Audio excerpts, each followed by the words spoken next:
The following is a presentation of ESPN on ABC.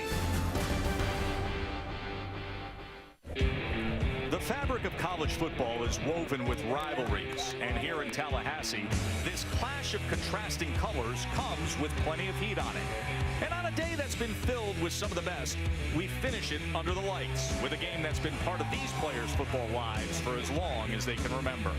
Eyes that look across at familiar faces. Former high school rivals now towing that line again. Lofty rankings, bright futures, and immediate results. Gators and Knowles, prime time with passion, the way it should be.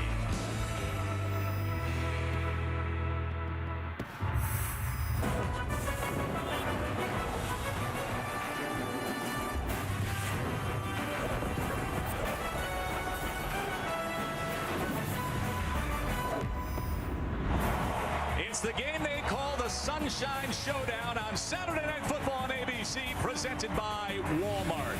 From Doak Campbell Stadium here in Tallahassee, number 15 Florida, the Gators winners of the SEC East against 14th ranked Florida State.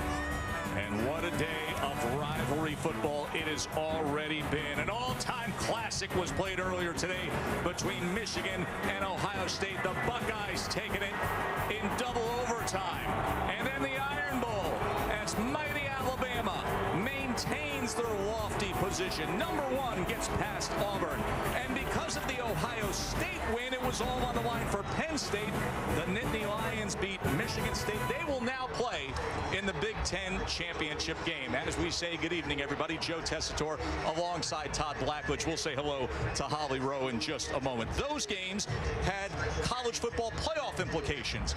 This game doesn't touch upon the college football playoff. However, boy, does it run deep for those involved. This rivalry, the state championship is absolutely on the line. A lot on the line because these teams both have guys that played against each other, played with each other, a lot of familiarity between the players, and Florida State trying to do something they've never done, and that's a clean sweep in the last 4 years, beating both of their in-state rivals, Miami and Florida. They could go 8-0 with a win tonight. That's big for bragging rights at home and also on the recruiting trail in this state. Listen, we love the juice of the rivalry, but I love the matchup on the field because this Florida State offense is loaded with talent, and the Florida defense, statistically, they're superb. Amazing what Florida's defense has done overcoming the injuries that they've had to overcome. They're the third best defense in the country in scoring defense, fifth best in total defense, but they've not seen the kind of offensive combination that they'll see tonight out of Florida State. The skill of a running back like Dalvin Cook, plus a young quarterback, DeAndre Francois, with the kind of arm talent he has. Florida's faced some good teams. They haven't faced that kind of a combo. Here they go again, the Gators and the Knowles. 19th time that Florida and Florida State that they have played while both ranked in the top 15. Great way to cap the day. We'll get after it next.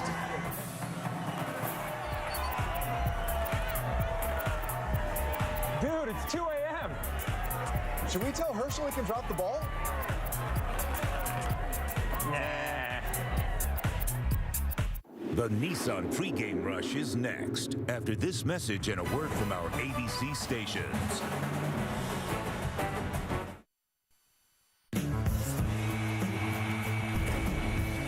Players and assistant coaches had to be separated. He's got PK Sam. Stop, Herschel. 55 seconds left. It's nasty. This is an ugly one. The Gators have won the national championship. There's a lot of hatred there, but this rivalry does mean a lot. One of the great rivalries in college football, so it's the biggest game we have. They've been lacing them up against each other since 1958. Florida leads the all-time series, but Florida State has won 5 of the last 6 over the Gators. As always, our eyes and ears on the field. Holly Rowe. Good evening, Holly. Good evening, Joe. Well, this is a more unusual rivalry because it didn't get started until the late 50s. That's because Florida State used to be a women's college back in the early 1900s. After World War II, they became co-educational, but the Florida Gators would not schedule them in football until the governor stepped in 1958 and said, you have to play. Well, the Seminole fans think that they have looked down their nose by these Florida Gator fans all those years, and that's why we see some of the pre-game activity. Guys hated rivalry, guys. I hate to tell you, though, in a disappointing fashion, it was not that dramatic out there on the field tonight. But when the Gators just took the field, they ran down in front of this Florida State student section and tried to get them a little bit fired up. We'll see if the familiarity breeds contempt and this hated rivalry spills over onto the field tonight. Yeah, give it time, Holly. Give it time. Just wait. One of college football's greatest traditions. Chief Osceola and Renegade.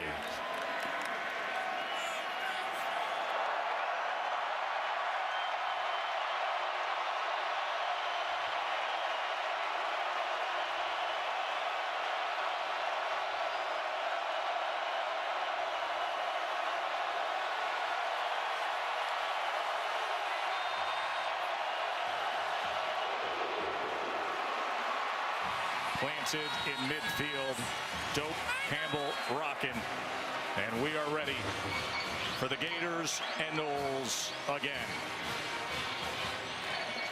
Florida State won the toss, they deferred. Florida will receive.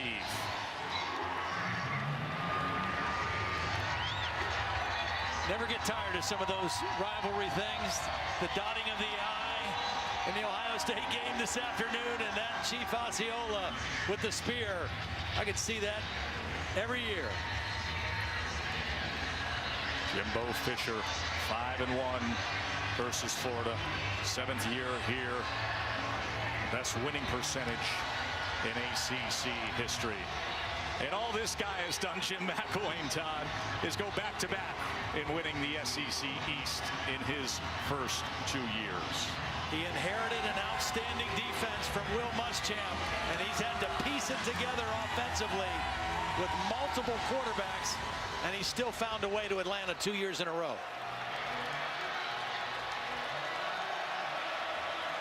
There's Logan Tyler, who is 7th in the country in kickoffs, and he's just a true freshman.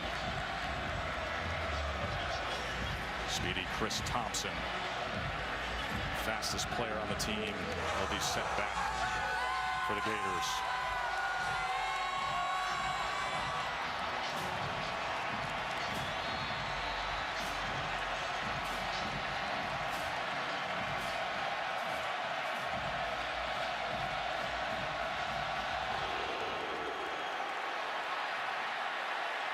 And the big boom goes out the back of the end zone as the grad transfer Austin Appleby leads the way. Well, Austin Appleby is a guy I'm very familiar with. He's from my hometown in North Canton, Ohio. He is a student of the game, and that's why he was one of Trent Dilfer's favorite guys in the Elite 11 because of how he studies. He's a big, sturdy guy, big, strong arm, and also his maturity. He's a graduate transfer, and I think that will really pay off. It did last week in Baton Rouge, and they're counting on that maturity tonight here at Doak Walker Stadium as well. Graduated from Purdue, the first graduate transfer to be a starting quarterback at Florida. This his 5th start.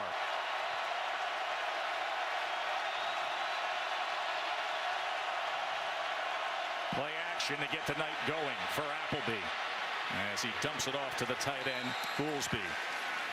Let's take a look at tonight's Chick-fil-A impact players, and we'll start with the Gators running back Jordan Scarlett. Has 3 100-yard games among his last 5. Antonio Callaway is the best downfield option for Florida, but DeMarcus Walker for Florida State up front, 13 sacks on the year. Well, they lead the nation in sacks, and when they get you in predictable situations, that's when they're at their best. Very important for Appleby to keep the Gators on schedule. 2nd and 5 run for Scarlett as he gets to the edge and has a first down, and a great looking effort for 13 yards from Jordan Scarlett. This kid impressed me watching him against LSU a week ago. He runs really hard. They've got receivers that have to block on the perimeter. You see their best wide receiver blocker, Ahmad Fullwood, number 5, out there leading the way. But Scarlett runs with a lot of physicality and breaks arm tackle.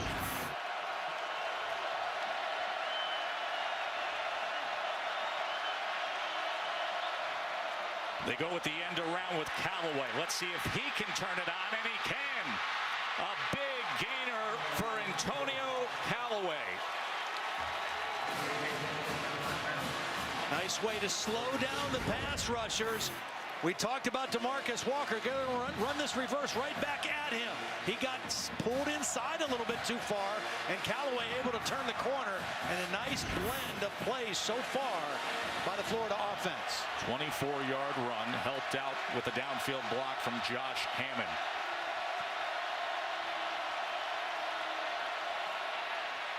Here's Michael Pirine out of the backfield, and he was tracked down right away by McFadden. One of the guys that we weren't sure we were going to see tonight, Martez Ivey, the left guard for Florida. He's in there, started the ball game, was a little nicked up. We weren't sure if he was going to be able to go or not. That's a good sign for Florida in this offensive line. No seniors on their entire depth chart up front on the offensive line.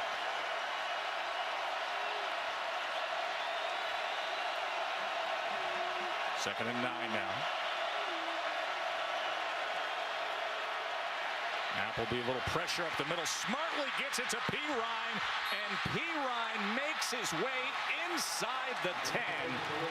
It'll be first and goal, Gators. Pirine got lost. They had two tight ends to that side in the wing. The receivers went inside and nobody got outside with Pirine. A good quick read by Appleby, but credit the design and the formation that fooled the Florida State defense there. Florida uses multiple tight ends, and they move them and shift them a lot to create an advantage, and they did that time. Not much happening in the middle of that Knowles defense as Pirine hit a wall. It was Derek Noddy up front making the tackle. One of the areas that's been tough for Florida this year, their ability to score touchdowns in the red zone. 37 red zone opportunities, but only 19 touchdowns. That's a little over 50%. That's not good enough to be a championship offensive team. I think the quarterback, Austin Appleby, is going to have to make some plays as a runner in this part of the field. They shift both stacked tight ends now to the right side here on second and goal. Appleby searching for options, and at the line of scrimmage he was looking for Lewis, but it's incomplete. I think they were looking to throw back to Fullwood, but it was covered well by Florida State. Appleby had to go to a secondary receiver, but I think they were trying to roll right and throw it back across the formation to Fullwood, but good discipline by the Seminole defense. This is where, if you're Austin Appleby, take care of the football. You're not going to be able to hold it very long. The two guys on the end rushing the passer, Walker and Burns, two of the best, 99 and 44.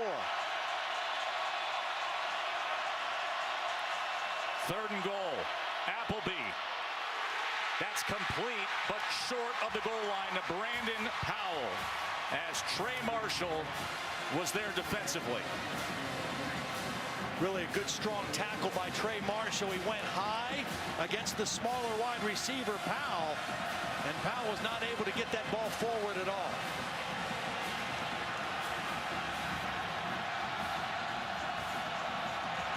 Fourth and goal, and Jim McElwain. Jimbo wants a timeout. Kept the offense on the field, forcing Jimbo Fisher and the Knowles to use a timeout.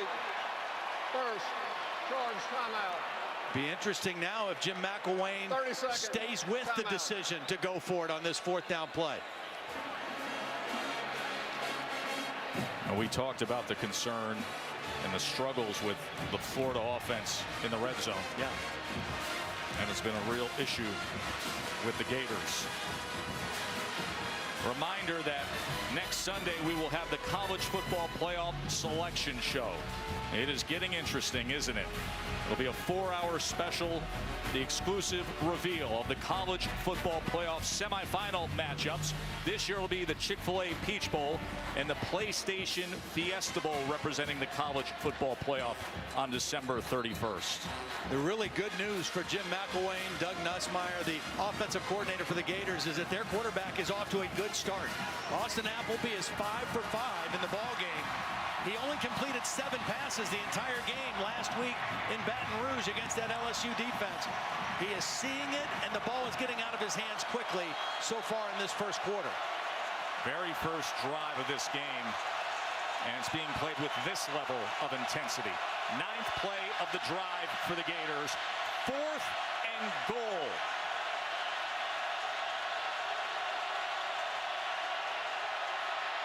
Appleby pressured to the end zone, and it falls incomplete. It was Trey Marshall coming in hard. Jimbo's defense does their job after the Gators marched right down.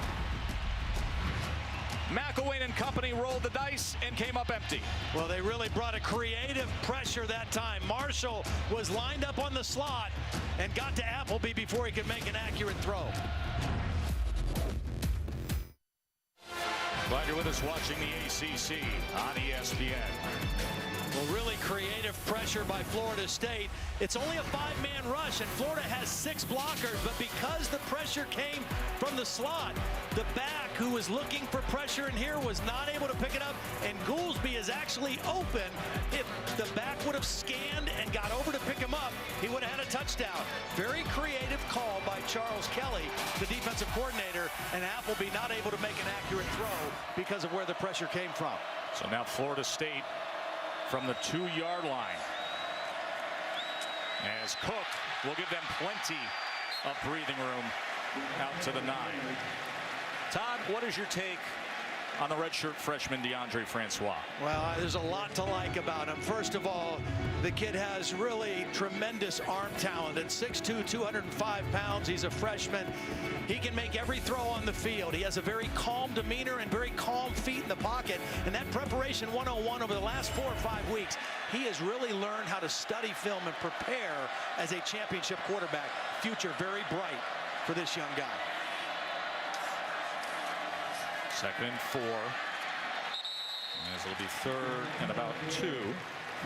Chick-fil-A impact players. You just saw Dalvin Cook, over 4,100 career rushing yards now, number 3 in ACC history. Travis Rudolph has had an outstanding career as well as the receiver. And Teez Tabor, 4 interceptions this year, 9 for his career for the Gators. They are very strong in the defensive backfield.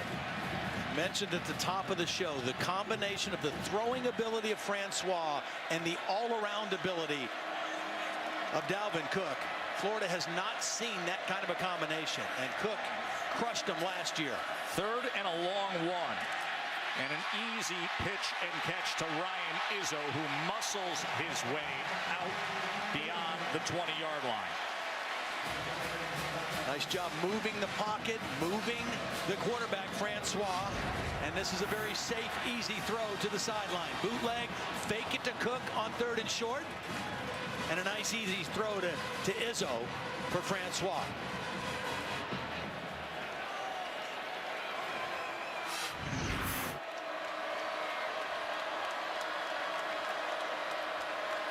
Francois to pass again.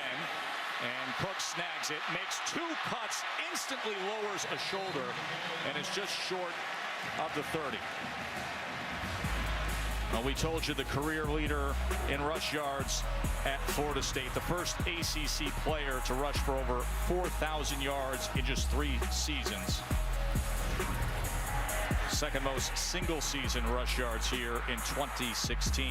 Had a great performance last week against Syracuse, going for 225. And 4 TDs. 2nd and 2 now.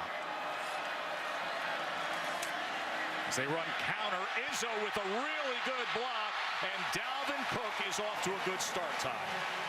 Last year in this ball game, 183 yards, and he took over the game in the 4th quarter.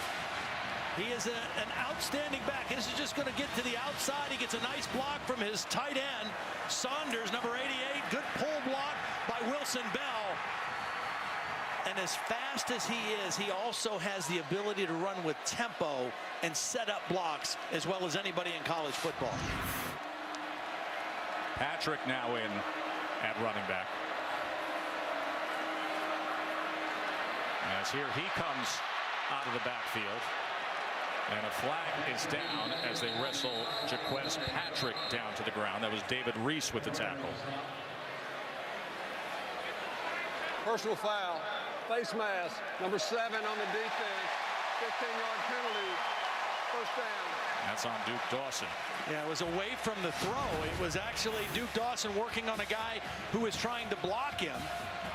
There it is right there. He's just going to throw him out of the way with the face mask, and that's an obvious call and an easy call to make. And Florida State now with outstanding field position.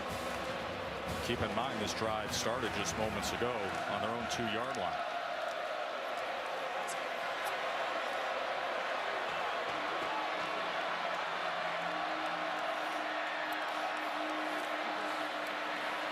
Patrick wrestled down, wrapped up immediately as C.C. Jefferson comes up with the tackle there. Well, we showed you some of the numbers on this Florida defense. 5th in the country in total defense, 3rd in scoring defense, and what they've overcome playing in this game tonight. They are playing without 4 of their top 5 tacklers on the season. Jeff Collins, a defensive coordinator, it's been a next man up mentality, and they have still played at an extremely high level of defense. Francois on 2nd and 12 as he shakes free and slides down at about the 31-yard line. You mentioned it, that Florida's been dealing with all the injuries, trying to patchwork things, especially at the linebacker position. I mean, those are 2 outstanding starting linebackers that are gone. Marcus May, their 3rd leading tackler, their starting safety. Nick Washington, they lost in the LSU game a week ago. And Brian Cox has been a part-time starter, an excellent pass rusher. And yet this Florida defense has still found a way to keep it going. One thing they do have is 2 outstanding corners in Wilson and Tabor. 3rd and 9 now. Francois as he overthrew Ryan Izzo. And that was Wilson in coverage on the tight end. Wilson is a big physical corner at 6'1", 213 pounds. And he was fine being matched up with a bigger tight end on that play. So Ricky Aguayo will come on with a long field goal attempt. This will be from 49 yards. As long as 47, the freshman. Oh my. Hit it low and cut under it. So Aguayo comes up empty. Both teams did with early scoring opportunities.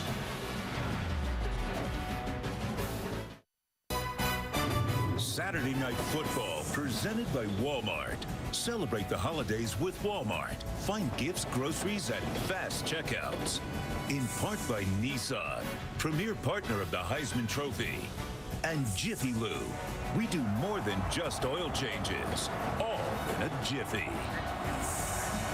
Well, we brought you Chief Osceola and Renegade, one of the great traditions of the game. That was born back in September of '78. Anytime you see that in prime time, and you see these Gators opposite the Noles, you know it's a big night. Thrilled you're spending it with us. Joe Tessitore, Todd Blackledge, Holly Rowe from here in Tallahassee. And Scarlett tests the inside, but DeMarcus Christmas finds him.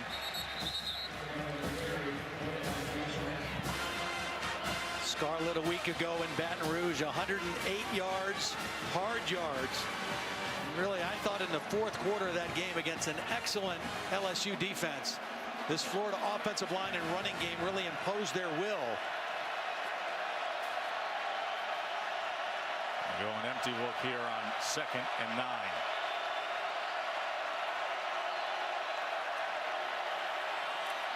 Appleby trying to stay alive. Ball is loose. And the Noles have it. DeMarcus Walker with the fumble recovery. Well, this is just a result of holding on to the ball too long, and that's what Jim McElwain's going to tell Austin Appleby. Josh Sweat is the guy who knocks the ball out, but he's got to get rid of this. There has to be a clock in your head. This team leads the nation in sacks. It's not there. You got to get rid of it. Josh Sweat from behind knocks the ball out, and DeMarcus Walker comes up with it. that is going to be the story all night. You go empty and no back helping you in protection. That ball has to get out of your hands quickly, or else bad things can happen. Florida State #1 in sacks. They brought some heat on Appleby. And now from the 33, here goes Dalvin Cook.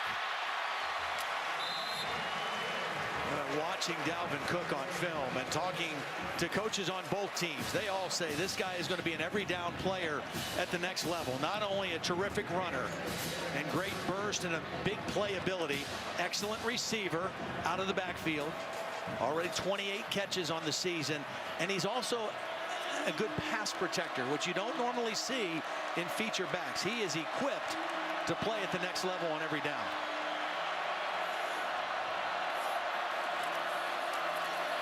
Second and 3, patient, then explosive, and a touchdown for the Noles.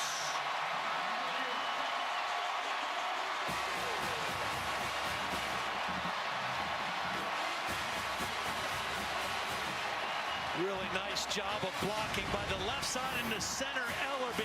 Watch Ellerbe get to the second level on the linebacker. Fullback gets a part of the middle linebacker, and that's all that Dalvin Cook needs. Again, as fast as he is patient enough to allow blocks to set up and then burst through the opening.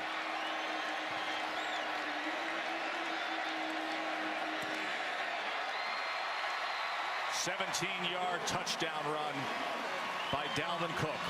45 now in his career. Keep that record book open. He's going to have more to do.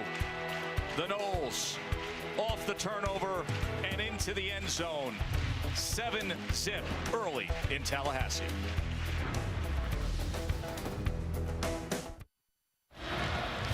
Mr. Cook from Miami Central High gets the Noles up a touchdown early.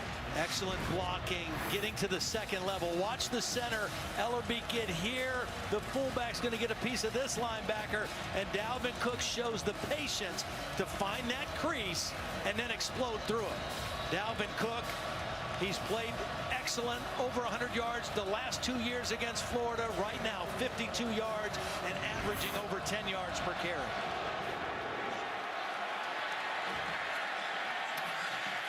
Chris Thompson on the return here. Ball is out, and he has to leap back to jump on it inside the 10-yard line. Both of these teams coming into the game were in the plus column on turnover margin. Florida already down 1, and it cost him a touchdown. This could have been devastating as well. Jacob Pugh was out last week with a head injury, back tonight, and did a nice job ripping that ball out. See, they were stopped on 4th and goal at 2 to open up this game. Remember, they went on a 9-play, 73-yard drive to get their night started. Start on the ground here with Scarlett. Let's go to the field to Holly. Well, Austin Appleby is from Hoover, North Canton in Ohio, and went to the high school that Todd Blackledge, our young man in the booth, went to. They were both quarterbacks there. Austin actually went to a quarterback camp that Todd helped him at, and of course Todd was also his assistant basketball coach in high school. Some real similarities with our Todd Blackledge in the booth and Austin Appleby down on the field tonight. So this had to be an easy week of prep for you, my friend. Well, yeah, it's kind of exciting for me. I didn't like that fumble a couple plays ago, but I sure like seeing him play and what has happened in his career. Powell is taken down by Marquez White. I like seeing those pictures of you outside the booth as a basketball coach. And here we are, Appleby and you, Canton North Hoover, side by side, separated by a few years. Yeah, a lot of years separate us, but the uniforms are the same. This was your visit pregame with Austin Appleby. Yeah, really happy for him. Graduate transfer from Purdue, and kind of living the dream here the last few weeks. But in a tough spot right now, 3rd and 9, backed up by his own goal line. As he sprints near side, and he threw it low and incomplete as he was looking for Powell. So now they're going to have to punt their way out of a hole. And they're well equipped to do that with Johnny Townsend, an outstanding punter.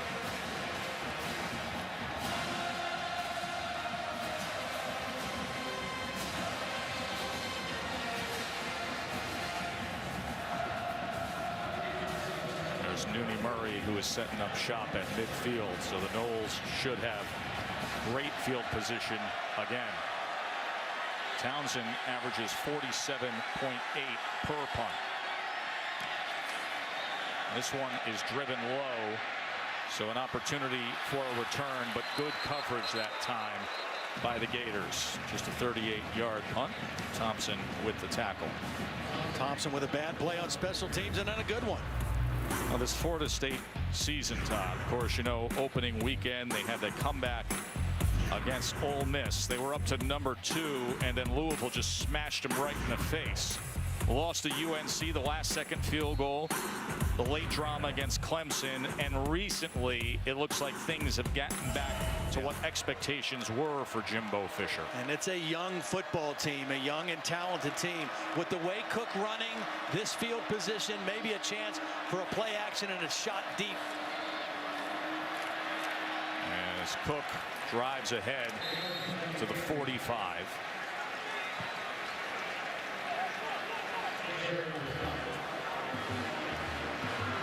This Florida State team, one of the things we talk about at this point in the season, injuries, how much stability they have on their offense and defensive lines. 6 different offensive line combinations for this Florida State team through this point of the season. Hard to develop continuity and consistency, and yet their young quarterback has had an outstanding season. 2nd and 6, Francois, as he threw it behind Nooney Murray. It'll be 3rd and 6 now. Well, he threw it behind because there was tremendous pressure on him right away. Daniel McMillan, number 13, the outside linebacker, stayed at home and got right up into his chest. And Francois not able to make a good throw.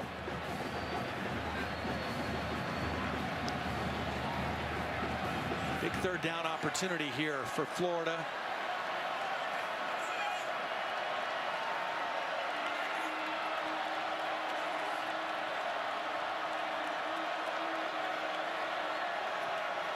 Guy that's been a real force for them is Brantley right here, 57.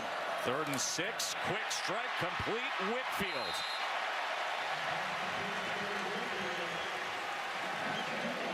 Nice job by Whitfield, turning his numbers to the quarterback quickly. Brantley has been the guy over the last few weeks. They cut block because they knew it was going to be a quick throw by the quarterback. Get the arms down, open up the throwing lane, and a nice quick throw by Francois for the 1st down. 6'7" Roderick Johnson, who had to get down low for that cut block.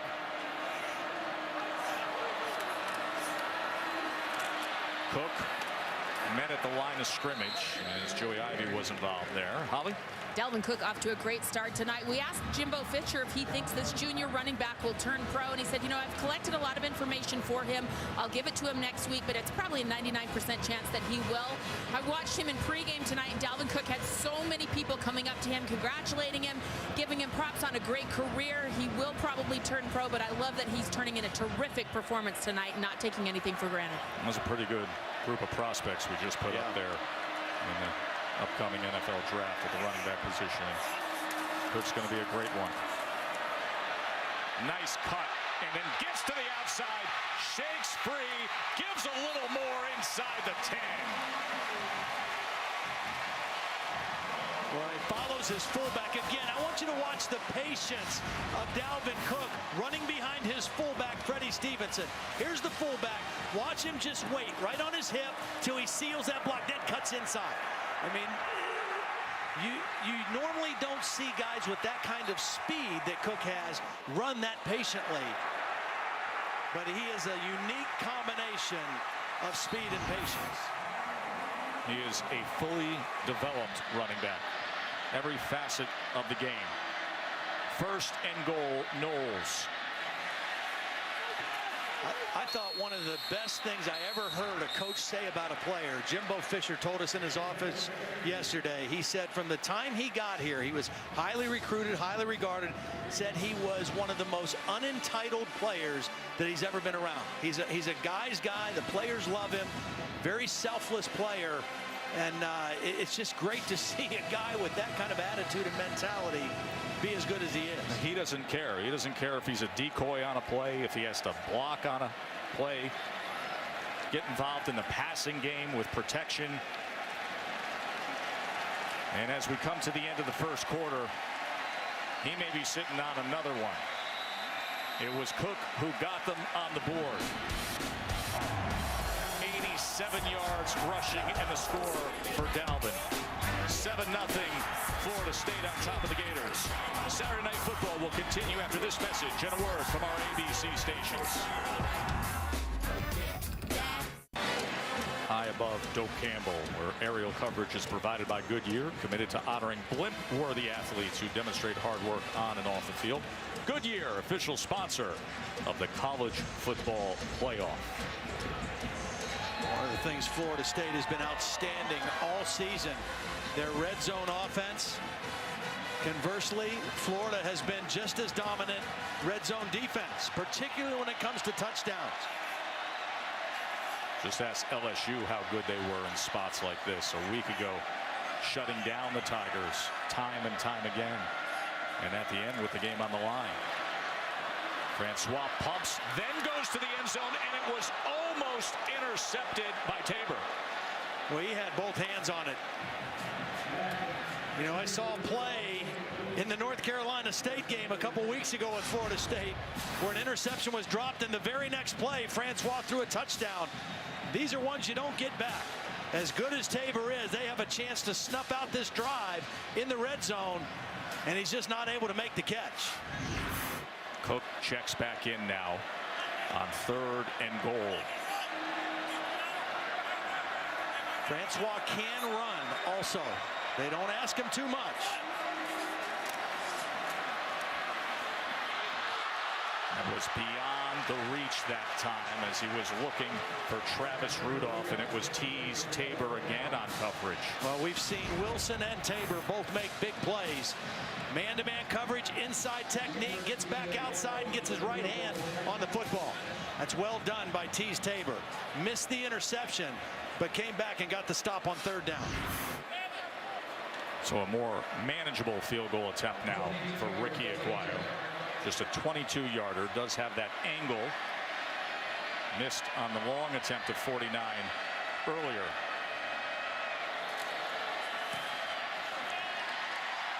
As the freshman will grab 3 for the Noles. 10-0 on top at home.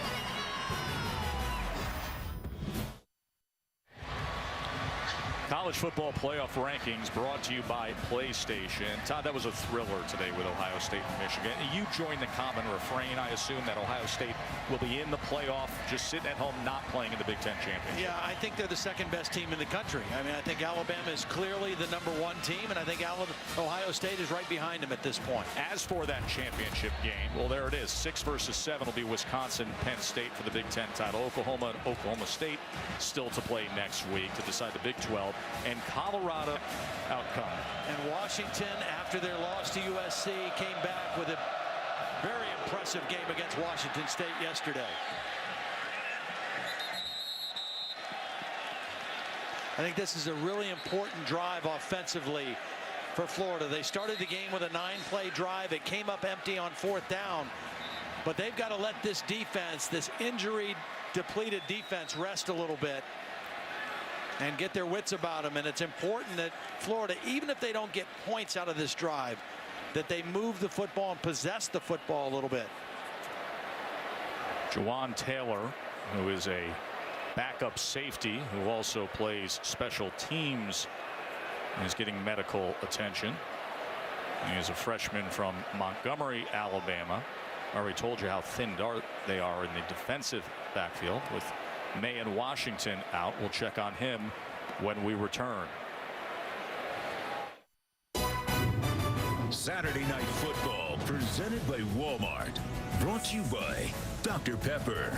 It's a college football tradition.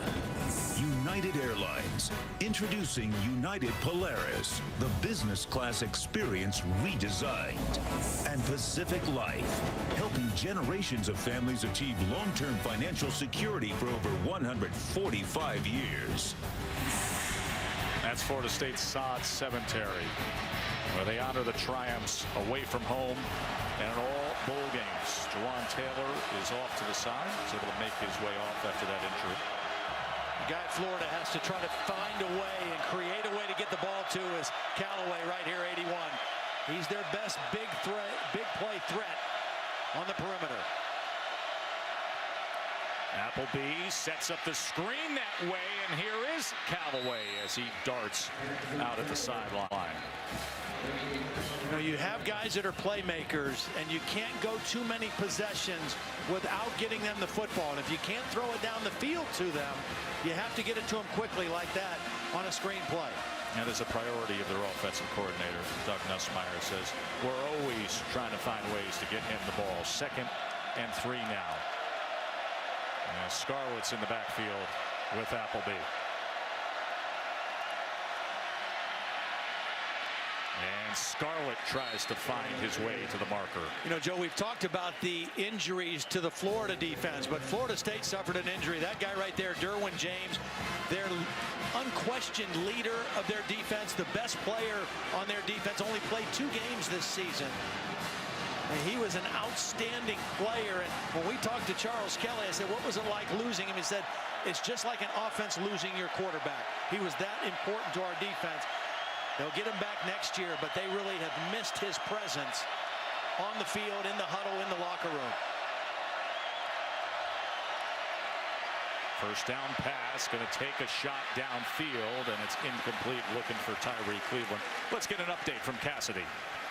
Thanks, Joe. Taco Bell studio update. Clemson looking for a 3rd straight win over South Carolina, and Wayne Gallman helping their cause with this 8-yard TD run. Clemson rolling up 28-0 in the 2nd over on ESPN. Joe, Todd, Holly, back to you. Thanks, Cassidy. Gallman with a touchdown. Deshaun Watson already with 3 touchdown passes against their in-state rival tonight. Clemson starting to play at the level most people expected them to play like from the get-go. In the month of November, playing their best football. Here's Scarlett as he cuts back and gets to the 40-yard line. Josh Sweat with the tackle.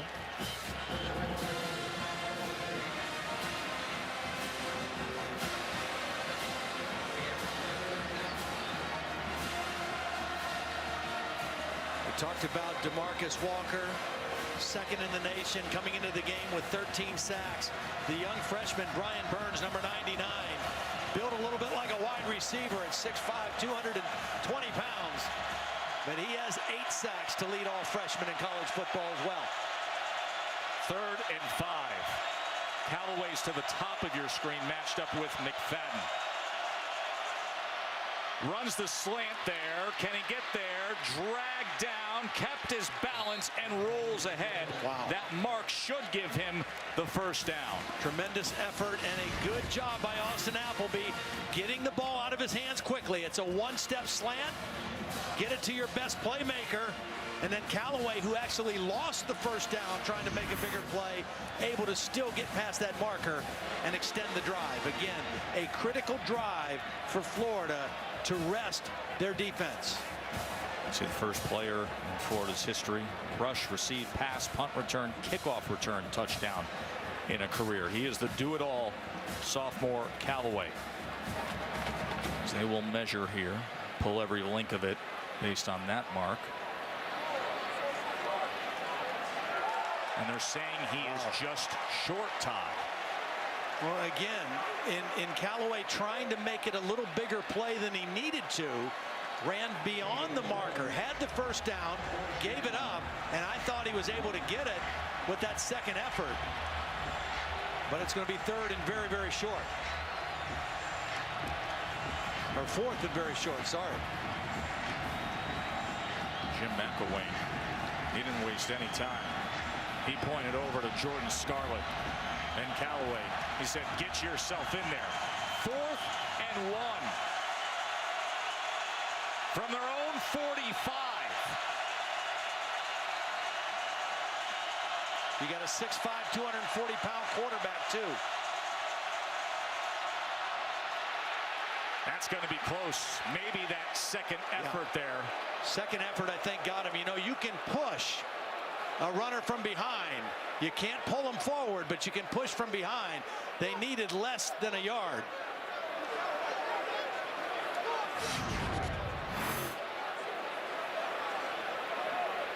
He got pushed back, and then I think Scarlett pushing at the end might have got him the first down.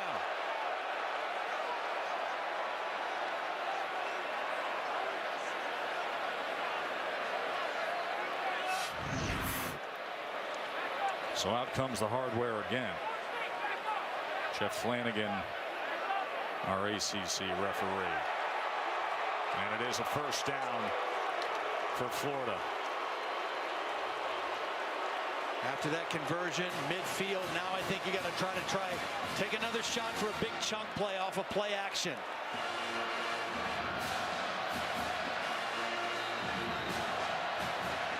They've done a pretty good job of moving Austin Appleby in the pocket, giving him different launch points.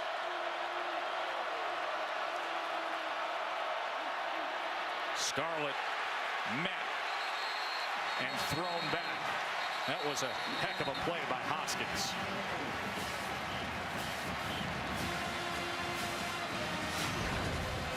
Hoskins came from his middle linebacker position. Eyes right on the back. Good course to the football. No wasted effort or motion to get to the ball carrier by Hoskins.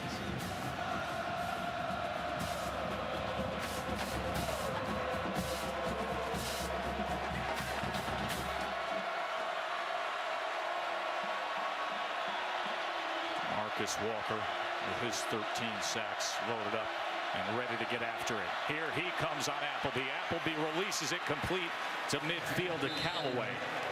It'll be third down from there. Pretty good job by Jawan Taylor, the right tackle. He's just a freshman, 6'5", 340 pounds. Working single, one-on-one blocking against DeMarcus Walker. Did just enough to allow his quarterback to make the throw.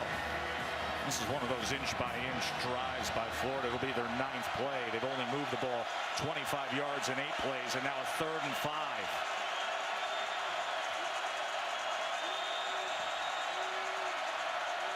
Appleby.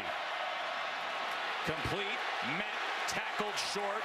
Was Brandon Powell. That was Marquez White defensively. Same formation. They tried to score on the goal line on 4th down with the bunch formation, and Florida State blitzed out of it the same way. They brought pressure. Appleby had to throw hot to Powell, and then a good sure tackle by White short of the first down. Well, you already know the way Coach Mack's been thinking tonight. 4th and 1.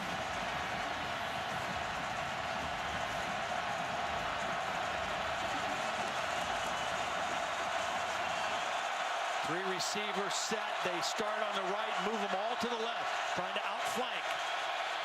Short pitch, Scarlett. Can he get to the edge? Pushes ahead to advance the chains. Nice job of shifting the strength of the formation. They moved all 3 of those eligible receivers to the wide side of the field and then went with the quick toss to Scarlett. So you got 2 tight ends and a running back here who's a big 6'4" running back, Fullwood, excellent blocker, and Scarlett gets the first down.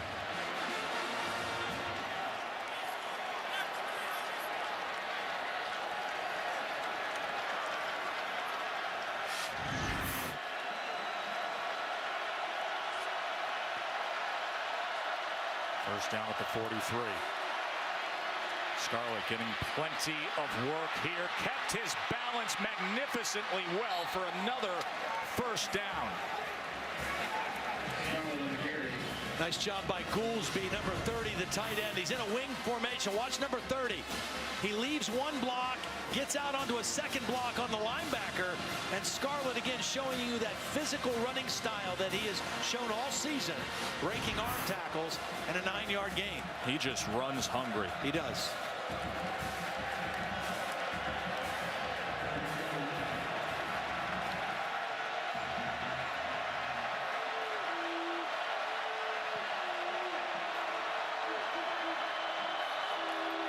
Second and 1. Why not? Keep feeding him inside the 30. With Jordan Scarlett That same three wide receiver bunch formation with two tight ends and a big wide receiver in Ahmad Fullwood. And Scarlett doing a nice job running behind that. Jordan Cronkite into the ball game now, number 32 at running back. He is more of their third down throwing running back. Might be a pass here on this first down play with him in the ball game.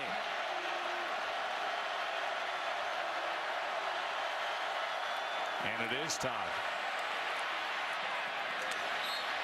As he tried to check down to Powell, 2nd and 10. Well, they were looking for Cronkite first on a little wheel route.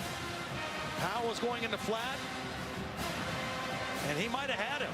He gave up on him too early, I think. They put Cronkite into the game to run that particular pattern, and I think Appleby gave up on the play a little bit too early.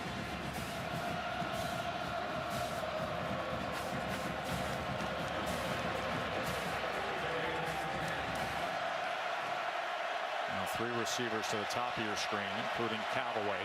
That's Cleveland in motion. And Pirine gets the call. Waited for a block. Lost his mouthpiece there on impact and gets himself down to the 21-yard line.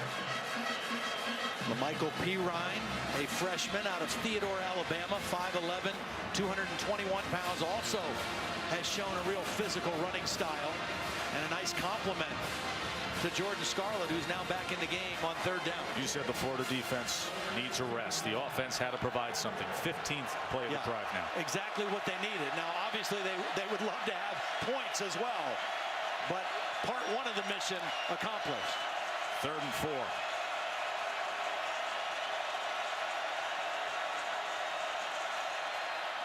Appleby, a little bit of pressure thrown high, and breaking it up was White as he was trying to find Callaway. Well, this is the 2nd time in a row where Florida State has brought pressure from the perimeter, and the back Scarlett doesn't get there. Watch Scarlett looking inside, and the pressure is going to come from outside. If Jordan Scarlett just gets his eyes scanning quicker, he picks up that blitz, and Appleby has a chance to make the throw. That's 2 plays that Jordan Scarlett just has not been able to get his eyes moving fast enough on where the pressure is coming from. The wildly talented kicker Eddie Pinheiro on to attempt the 38-yarder.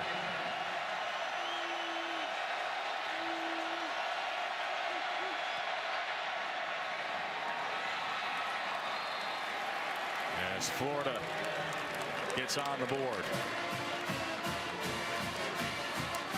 10-3 game. Well-managed drive that took 16 plays and finished with the field goal.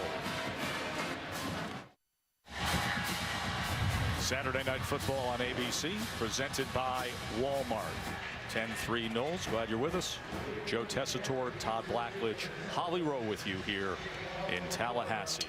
One of the great rivalries of the sport.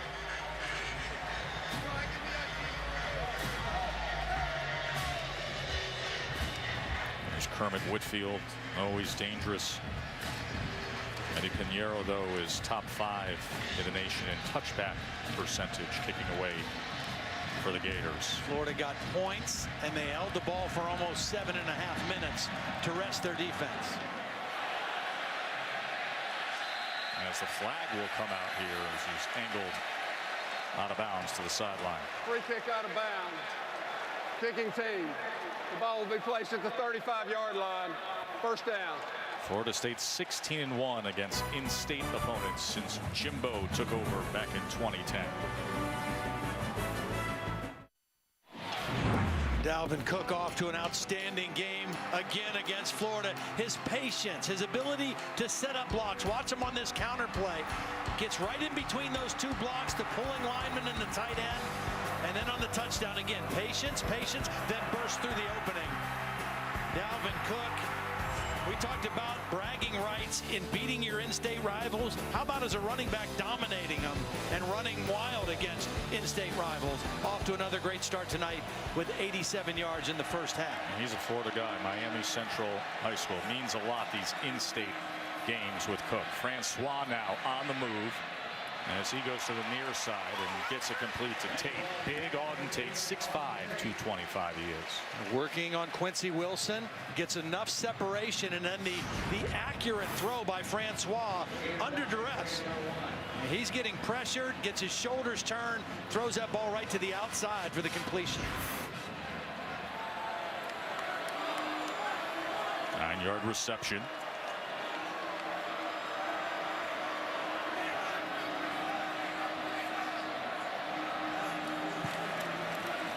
Cook will get to work on 2nd and 1, and this time tackled for a loss by Caleb Brantley. He has now 18 career TFLs. Well, his quick burst off the line of scrimmage is what got him. Here he is right in here. Watch him get penetration across the line of scrimmage and get into the legs of Dalvin Cook. Excellent work on the interior of that defense. Whips the center, Everly, and makes the play. It is money down, isn't it? 3rd and 4. Can that Gators defense get off the field?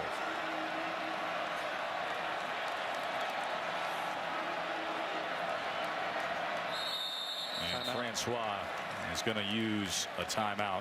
Timeout. Florida State. 2nd. Charge timeout. We talk so much about Cook, but Francois got a bright future ahead himself. They'll be facing a 3rd and 4 when we return.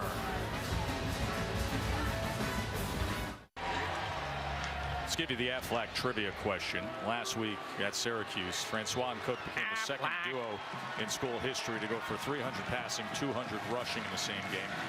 We're offering up multiple choice and asking you which Florida State tandem was the first. Ward and Dunn, top of that list. Minor and Wenke, they were great back in the day. Of course, Cook with the Heisman winner. That is your Aflac trivia question. So after the timeout, a 3rd and 4 for the Noles.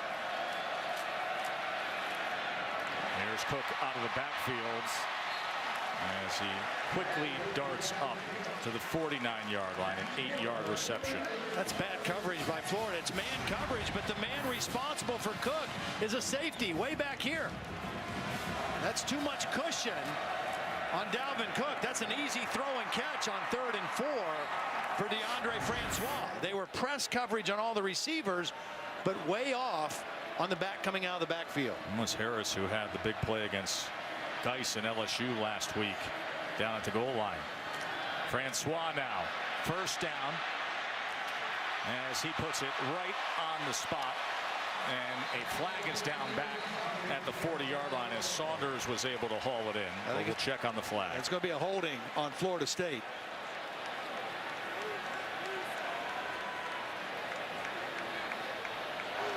Holding, number 81, offense. 10-yard penalty, 3rd down. Ryan Izzo, the tight end, trying to protect his quarterback on the designed rollout. Here he is right here. And as the rusher's trying to get away, he's just kind of grabbing that jersey.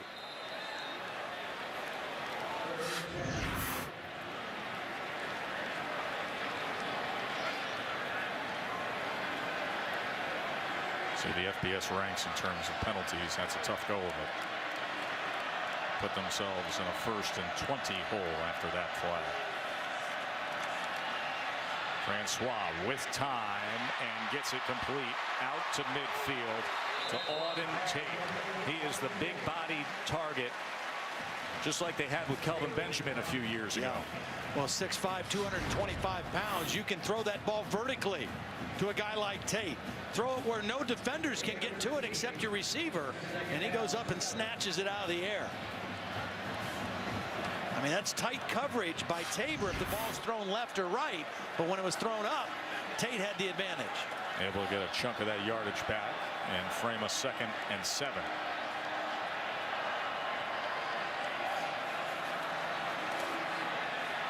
DeAndre over the middle again, incomplete this time as Rudolph couldn't corral it. He had Quincy Wilson on him. Holly? Well, DeAndre Francois, as a freshman, his development took a big step this year after the Miami game. He actually got banged up in that game, so they didn't practice him every play the next week. So he had to stand behind the offense with Jimbo Fisher and observe and really start learning the whys of what they were doing on offense. His ability to stand back there with coach, see what they were trying to do, has taken him to another level in his preparation. And now he's back there anytime the twos are even on the field. That's that preparation 101 we talked about. He has really taken his game to another level from that standpoint. Here's 3rd and 7. And that was batted away at the last second by Tease Tabor as Tate couldn't come down with it. These two corners now, they're legit. Tabor and Wilson are the anchors of this defensive backfield. Tabor kind of had two guys he was responsible for. He read where the quarterback was going and then got there. That was a good throw. Throw it up there where your tall receiver can make a play, and Tabor's still able to knock it away. So they get the stop, and Logan Tyler comes on to punt. He has 9 punts inside the 20 this year. He's trying to do that here with reverse rotation, and the fair catch at the 15-yard line by Callaway.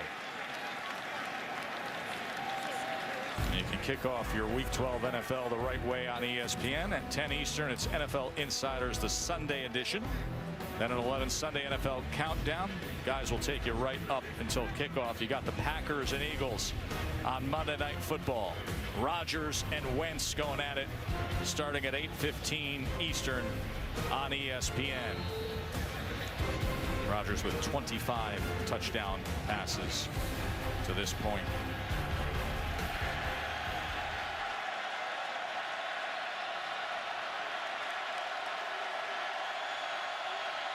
Just over 4 minutes before the half here for Appleby and the Gators.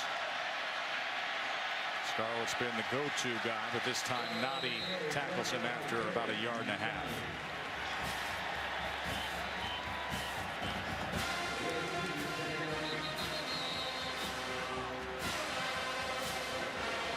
They got to Ivy, who was a question mark whether he was going to start tonight, be able to play.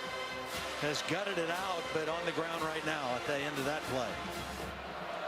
That's their big 300-pound sophomore. Was a huge recruit when he committed to Florida a couple years ago. It was one of the biggest gets that started to get momentum headed in the right direction for Coach Mack and this staff. Holly?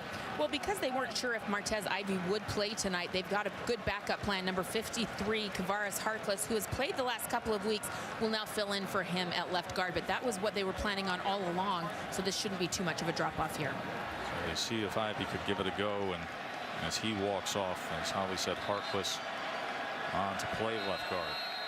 Right now, the biggest thing for Austin Appleby in this Florida offense is to take care of the football. Their defense got some rest. They're right back in this game, down 1 score. The 1 turnover cost them. They can't afford another one at this point in the first half. That was deflected at the line of scrimmage.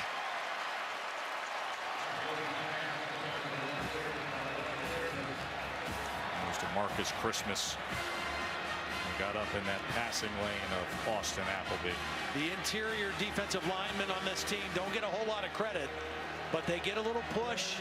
The ends get all the credit for the sacks, but that was a nice play by Christmas, getting a hand on the football. 3rd and 8 as the volume rises here in Tallahassee.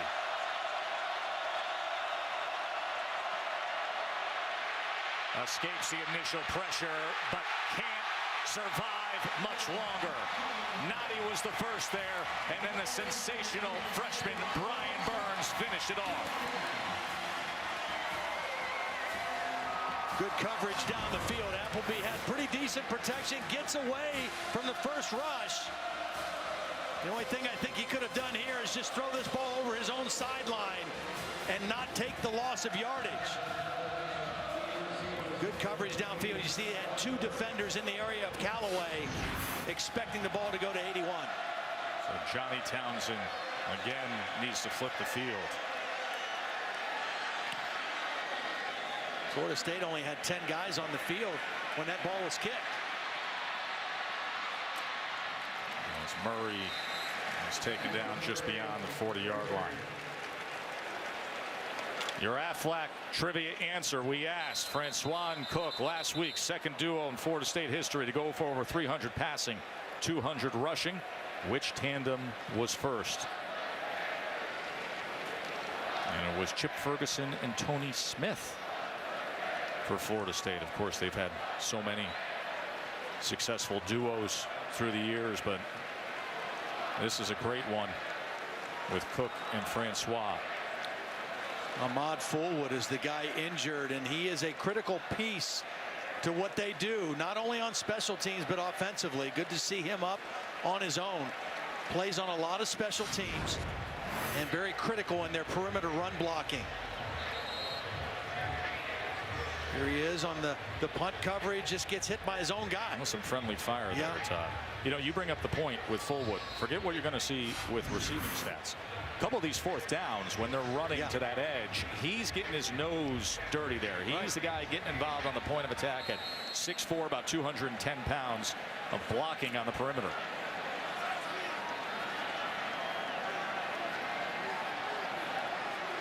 Guy that's been very quiet so far for Florida State in the ball game. Their most reliable receiver, Travis Rudolph. Setting up the screen.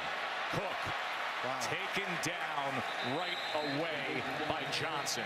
Really nice play by Johnson. That's a foul, roughing the passer, number 96, defense, 15-yard penalty. But a costly mistake by C.C. Jefferson, roughing the passer. Yeah, and an easy call, too. No need for it by Jefferson. He's just going to two-hand shove him at the end of the play. Plays go over. Your teammate just made a great play, and you've negated it with a foolish penalty. See, last week against LSU, keeping it clean. Right there. 15 and a first down with under 2.5 to play in this first half, as Florida State is past midfield. Lead blocking that time for Francois was Cook as he darts out inside the 40. This is a play they used against BC quite a bit. They set the formation with the tight end Izzo and Dalvin Cook the back to that side, to the wide side, and it's a design quarterback sweep. Had a lot of success against the Eagles with that play, and a nice gain on that first down carry by Francois. College football playoff new rankings will be revealed Tuesday night. Be interesting to see how people start framing the argument of the Big Ten. There's Fullwood still getting looked at, talked to, took that shot to the head. Cook with ease inside the 30. 12-yard run for Dalvin Cook. Again, the patience of Dalvin Cook to just string this play out and wait for the block from Tate. Watch him string it, get a block by the receiver and cut inside of it and pick up the first down.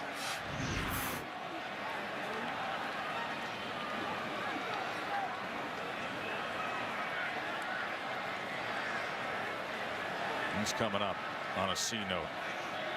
Already 96 yards in this first half. Francois incomplete. He was trying to find Izzo. Well, he couldn't step into the throw because of Brantley. Brantley got pressure, hit him right as he threw the football, and that's why the ball was not thrown accurately for a touchdown. Watch 57 in the middle get quick pressure into Francois, and that's why the ball was thrown behind Izzo, or that would have been a touchdown. Wilson able to get his hand on the football because it was thrown behind Izzo. Jimbo Fisher said, we were asking about Brantley yesterday. He said he's just a pain to play. Yeah. In the last 3 or 4 weeks, he is so unblockable. Disruptive. 2nd and 10 now. Francois with time. And it was beyond the reach of Tate as Tabor had coverage again. Capital One halftime is going to be coming your way with Stan, Mac, and Mark. I'll give you all the scores and highlights. It was a awesome Saturday of rivalry football. That is coming up right here on ABC, the Capital One halftime report. I think if you're Florida here defensively, you better pay attention to this guy coming out of the backfield on this third down passing situation. Florida nearly jumped, settled in back onside. Third down and 10. Quick strike, and it was batted as he tried to get to the intended target. Kylan Johnson got a hand on the football, I think. He's made a couple nice plays in this drive. Dropped right into the passing lane, got his hands on the football. And a nice stop by the Gator defense. And with that stop, it'll bring Ricky Aguayo onto the field for a 44-yard attempt. Remember, he didn't make good ball contact when he attempted from 49 earlier. And this is blocked. Florida blocks the field goal attempt by Aguayo. His 49-yarder was hit low and got under it. And here they get a big paw on it as Joey Ivy is celebrating. Yeah, Joey Ivy's the guy who kind of knifed in there and got his hand on the football. It was an extremely low kick. Watch Ivy right in the center here, just kind of knife in sideways and get a big hand up. Right between the center and the guard, and with his right hand knock that ball away. Here he is right here, 91. Get skinny and get the hands up. I mean, that trajectory was just not proper. He's not lifting and elevating the ball on a simple 44-yard attempt. So the Florida defense and special teams does their job. And now Appleby to pass. They're going to set up the screen. Cronkrite taken down immediately that time by Matthew Thomas. All Florida is looking at there is you run a play. If you get a first down and you have 3 timeouts, then maybe you try to do something here at the end of the half. But you're not going to do anything foolish.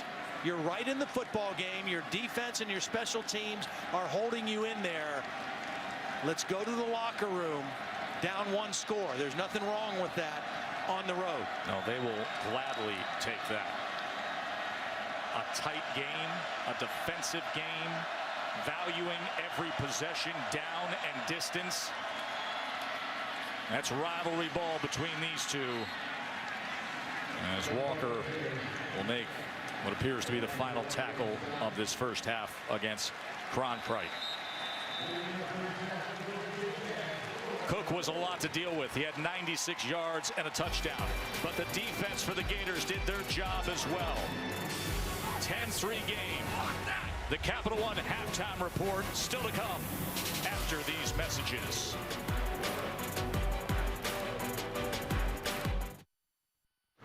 Welcome back to the Jiffy Lube Rivalry Series.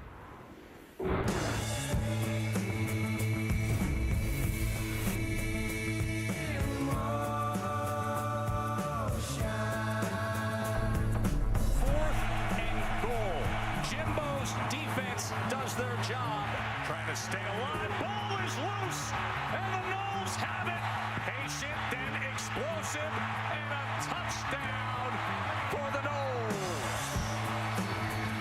Saturday Night Football on ABC, presented by Walmart. A beautiful night here in Tallahassee, and it always is a great rivalry game between the Noles and the Gators. 10-3 right now, Todd. Hey, it was that short field. Yeah. That's really the difference in this game, that short field after the turnover that led to the Florida State score. Yeah, we talked about the combination offensively Florida State would throw at this Florida defense. Dalvin Cook had a big first half, but the throwing game of Florida State, Florida did a good job. Their pass defense neutralized DeAndre Francois in that passing game. Offensively for Florida, 0 for 6 on third downs in that first half. They've got to find a way to convert. They were pretty good coming into this game on third downs. Tonight have not been very good. Yeah, Cook with 96 yards in that first half. Did have the touchdown run as Florida State will get control of things to start it off as we go down to Holly for AT&T Inside Access. Kicking team.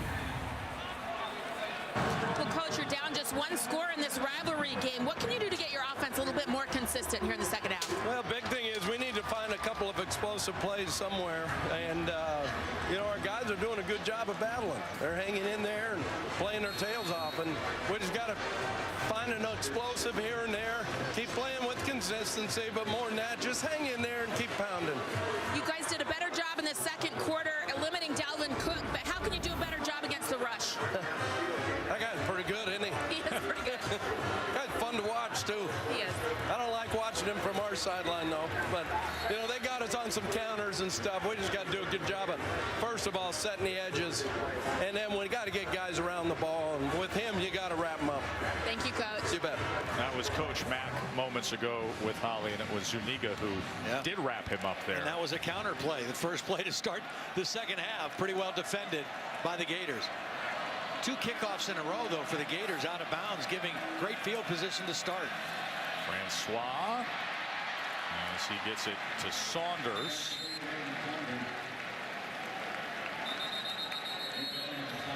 That's Jordan Sherritt that's down. He has not been healthy or 100% since early in the season. Again, this Gator defense has had so many guys in and out of the lineup.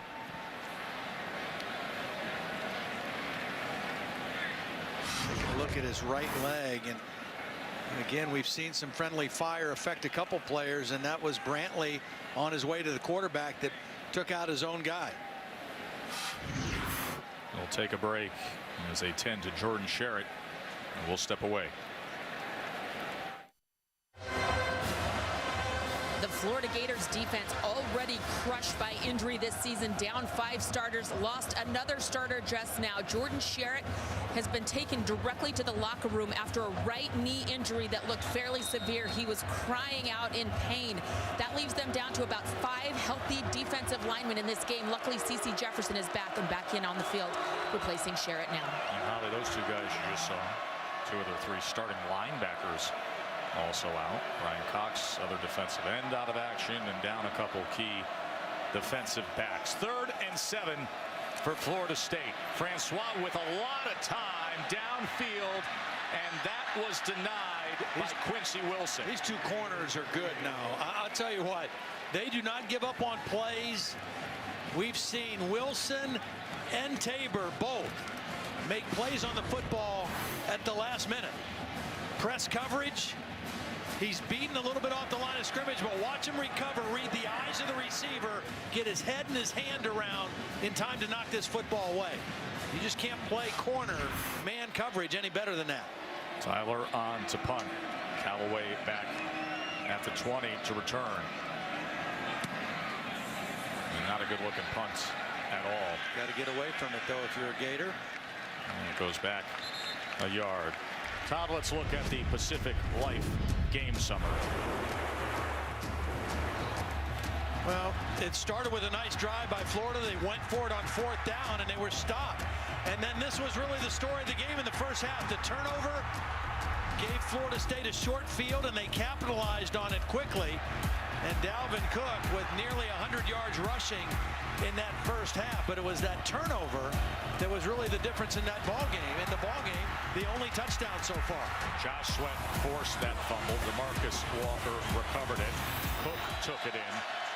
And thus the 7-point margin as Austin Appleby and the Gators back on offense. And they will pass to get the second half going for them. Callaway with a stiff arm and a quick dart. They really did a nice job stiff-arming Tavares McFadden, the nation's leader in interceptions, with 8. A very tall, rangy corner at 6'2", almost 200 pounds. Callaway showed some strength on that run after the catch. A struggle to score for the Gators against the rival Knowles in recent stretches. 2nd and 6.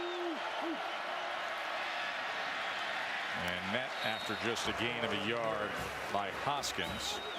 When you play a good defense, and both of these teams have quality defenses, you can't just go 4 yards, 5 yards, 3 yards and move the ball in and score.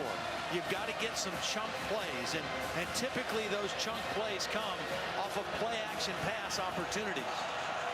Florida State #1 in the country in sacks per game. And Florida's done a decent job of protecting the quarterback for much of the year. 3rd down and 5. Have yet to convert a 3rd down. 0 for 6 are the Gators. Pressure off the edge. Able to get rid of it, but incomplete as he was looking for Powell. That was a corner blitz from the short side of the field. McFadden coming on the blitz. Appleby didn't see him, but was able to get rid of the football in time anyway.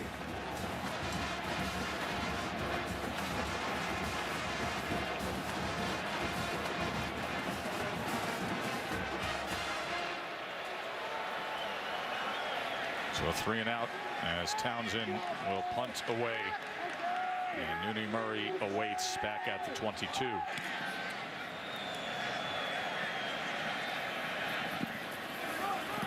Takes a really good Gator bounce. 53-yard punt for Johnny Townsend. He has 24 punts over 50 yards now on the season. Saturday Night Football, presented by Walmart. Brought to you by Chick-fil-A. We didn't invent the chicken, just the chicken sandwich. AT&T. And Valero, the power of the American dream. Our hard-working crew spending a Thanksgiving weekend away from family. We've got so many veterans that have been doing that for so many years. Tom Small, 30 years on the crew. Larry Fairclough up with us 29 years. Rembert Young, 23 years. And the best in the business on this prime-time crew for decades now. We are so grateful to be by their side.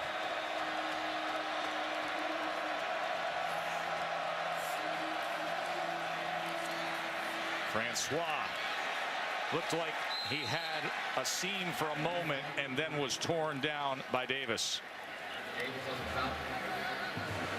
A really nice play by Davis because he was fighting off a block the whole way. Watch 95 fight off the block and with one hand fight off the block with one and get the tackle with the other hand. That's a heck of a play by Davis. Delhonis Davis has a bright future on that defensive line. 2nd and 8.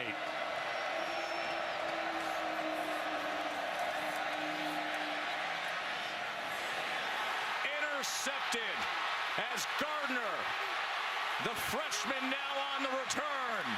Time and time again, the Gators ask a lot of their defense, and they deliver. It's man coverage underneath with a free safety patrolling the back of the defense. That was Gardner. Here's Gardner. He's going to be the free safety, but they're locked up in man everywhere else. And because of the tight underneath coverage, the free safety is able to read the eyes of the quarterback, get to the overthrown ball, and get a big turnover for the Gator defense. We saw a turnover be the play of the game in the first half for Florida State. Can the Gators capitalize on a short field now after that turnover? The big-time recruit, his first college start with all the injuries at safety, and he comes up big. Now, can the Gators cash in?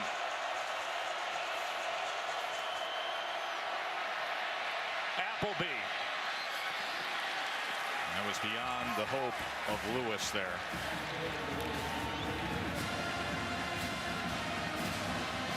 There is Gardner.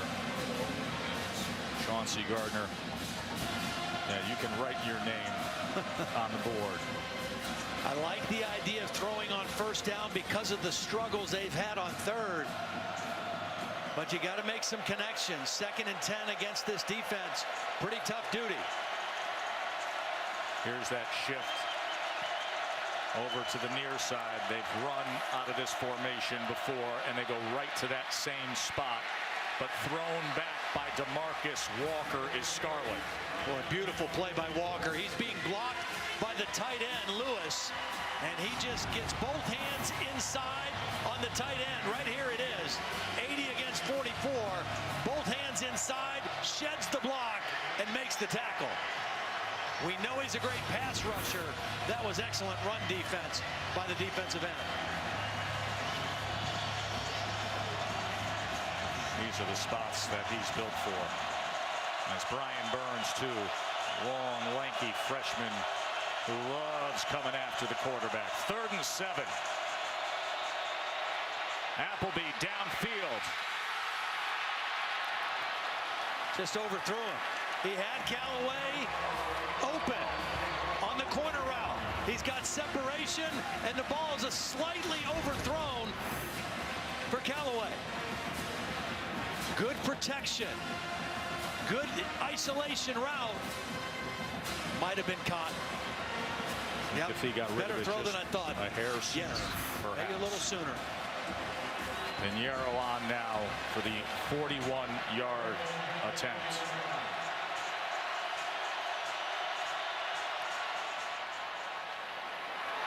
He just slices right through it. So the interception leads to 3. 10-6 game here in Tallahassee.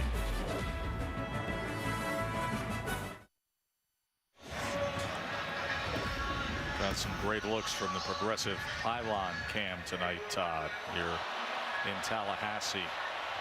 Dalvin Cook, of course, made his presence. He's got the lone touchdown, but a lot of defense throughout the night. Just 132 total yards for Florida, 167 for Florida State. Progressive pylon cam. Eddie Pinheiro, by the way, 9th field goal this year of over 40 yards. That's a school record as he is set to kick away. Kermit Whitfield back to return.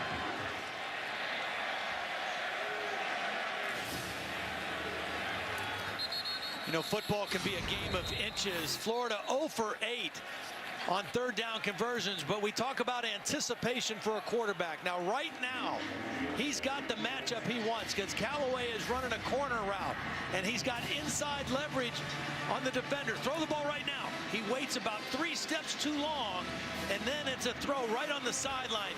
Callaway might have been able to make the catch. Don't know if he gets a foot in bounds or not. That's just one. If he anticipates and throws a hair sooner, Florida is right tied up in this football game. Appleby only 58 yards passing. Francois 63 yards passing. These defenses are primed. Let's check in with Cassidy in the studio. Thanks, Joe. Dr. Pepper Championship Drive update. Number 22 Utah taking out number 9 Colorado, and Cephalufa finds Shea Fields. Colorado gets its first Pac-12 South title with a win. It's 2016 Buffs in the 4th. Joe, Todd, Holly, back to you. All right, Cassidy, as Washington awaits the Pac-12 championship. McIntyre has been sensational with his coaching job at CU. USC, of course, with a late season surge, but they have not controlled their destiny. Waiting for the outcome there as Cook gets to the edge. Dawson pushes him out.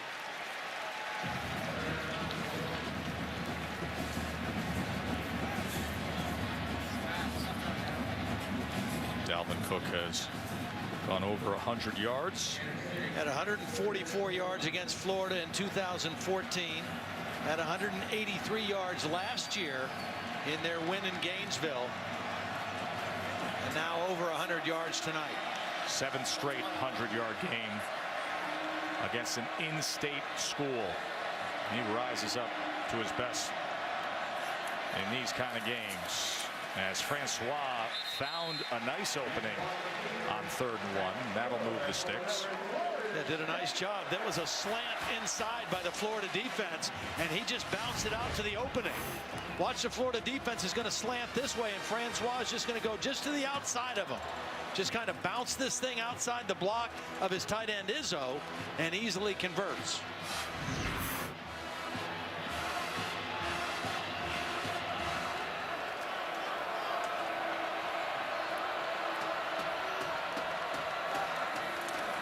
Whitfield on the jet motion as he shakes his way out to the 44-yard line, met by Harris. ACC championship game will be coming to you next Saturday night on ABC. Virginia Tech with Evans leading the charge, and Clemson the very easy night of work. Of course, what a thriller it was when Florida State and Clemson met up at the end of October.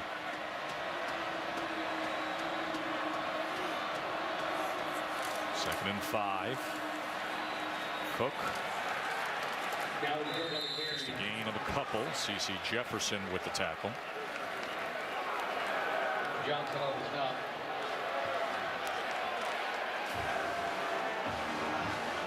I kind of marvel at this Florida defense again. Just the guys they've played without over the last few weeks. Their ability to play at a high level with different guys in the lineup has been impressive. I know defensive coordinator Jeff Collins puts his grad assistants to work there over the staff with the money down signs. 3rd and 3.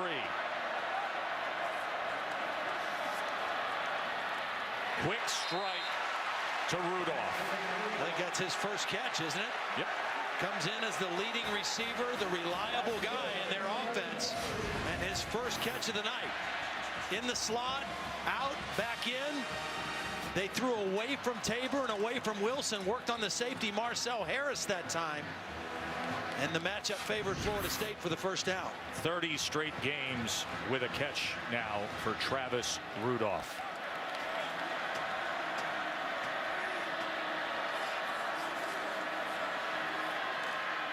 Cook tackled for a loss.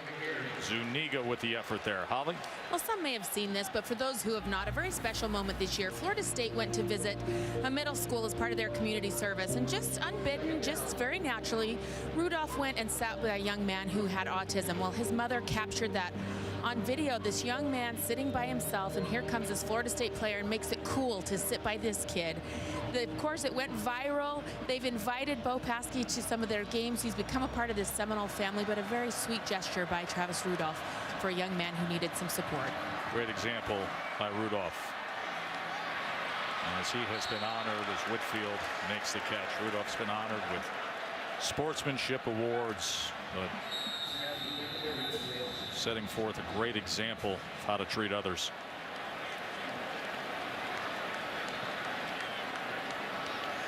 That's Duke Dawson, who's down there starting nickelback.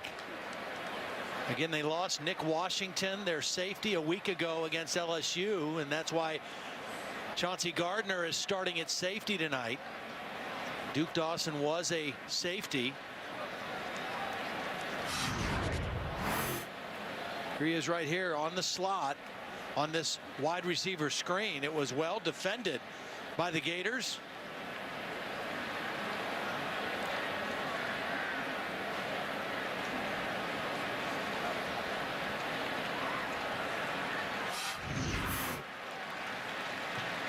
So Dawson is helped off the field. Interesting to see who Jeff Collins inserts into the game now on this 3rd and long. It would call for a nickel defense of some sort.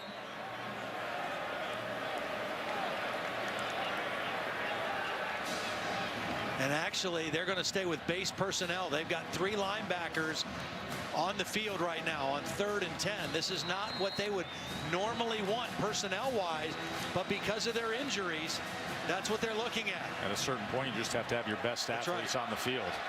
Keep it simple and play with your best. So deep. 3rd and 10 without Dawson.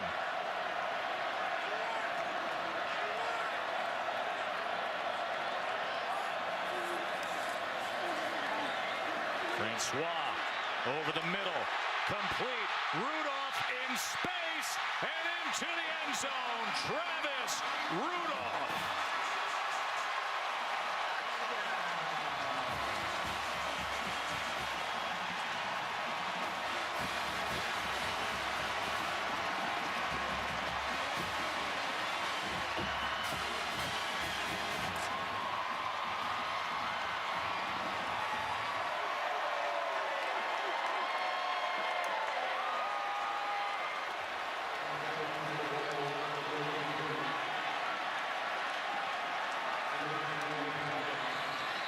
that little sixth grader, Bo Paskey's got a smile on his face right now, doesn't he?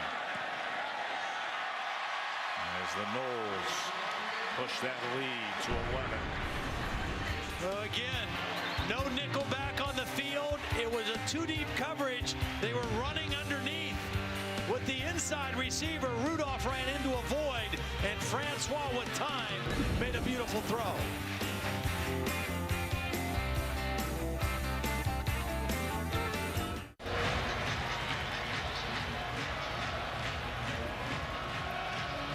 Aerial coverage provided by Goodyear, committed to honoring blimp-worthy athletes who demonstrate hard work on and off the field. Goodyear, official sponsor of the college football playoff. Rudolph's 46-yard touchdown reception makes it 17-6. Chris Thompson trying to find something, but he is met at the 20. We'll take a look at this touchdown again. It's a two-deep coverage, and as this receiver runs down the middle, they run man-to-man with him. This is Rudolph. He's going to run the deep end, and the guy who made the interception a moment ago, he overruns the play. The safety on the backside is Chauncey Gardner, and he comes too far in towards the middle and overruns the play on the deep end. It was a zone coverage. The safety made a mistake, and DeAndre Francois made him pay for it. Seventh touchdown of the year. You see the damage the Noles have done in the third quarters this year. Now the defense gets after Scarlett a bit as well. Frederick Jones with the tackle. Well, guys, good news for Florida's defense. It looks like their cornerback, Duke Dawson, who's also their nickel, will be able to return to this game. They've taped up that right ankle. He's running on the sideline and looks pretty good. They need him because their other nickel is their linebacker, Daniel McMillan, which is, of course, not a great matchup. No, that's what they went with on that last play when they gave up the score to Rudolph.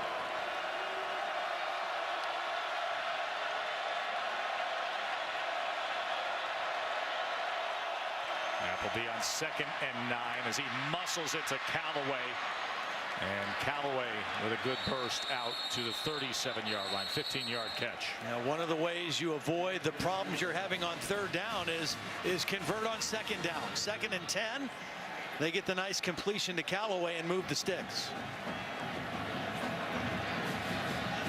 Great day in college football with the college football playoff implications with what happened in Ohio State and Michigan. You know, when you talk New Year's 6 bowls, we'll see how things play out, but outcome of this game could determine what happens with the Orange Bowl. Florida State could be the ACC selection there, with Clemson possibly going to the playoff. Sugar Bowl with a second team from the SEC, a New Year's 6 bid, as he was trying to find Tyree Cleveland. Let's go to the studio to Cassidy. All right, Joe, let's go back to Colorado. Joe Williams gets the handoff and coughs it up. And Kenneth Olugbodi scoops and scores the 10-yard touchdown. It's now 27-16 Buffs in the fourth. Joe, Todd, Holly, back to you. Colorado may be able to deliver and arrive at that Pac-12 championship game.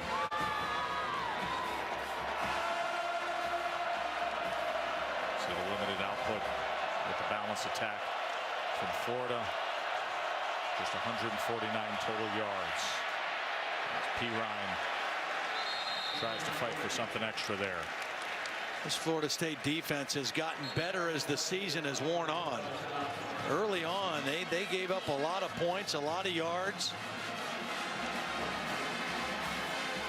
In the last several weeks, Charles Kelly's group has played much better, and they have played over the last 3 years particularly good against this Florida offense. LBC to 7, Syracuse to 14. By the way, that Pitt Syracuse score today blew my mind. 76-61. Looked like a basketball score. It did.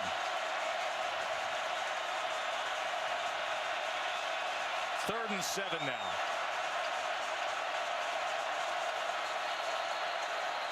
Appleby, the whistles come in here as the flag was thrown, so Jeff Flanagan will clean this up. Play a game. Offense. 5-yard penalty. 3rd down. Well, 3rd and 7's been tough enough. Now you go 3rd and 12. There's a lot of game left. Even though you're down 11, we're still in the 3rd quarter. Austin Appleby has to have that clock running in his head here. Take a look coming into tonight. 3rd and 7 plus has been a trouble area.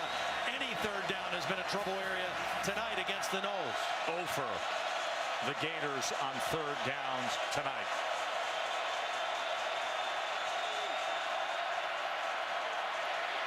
Had a step up as Walker was coming in, and now looking to extend the play.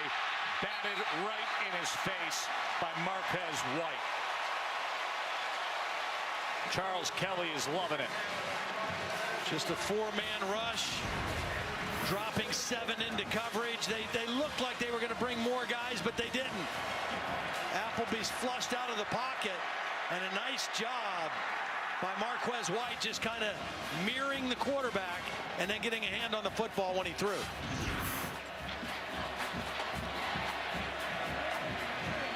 Murray back to return the Townsend punt.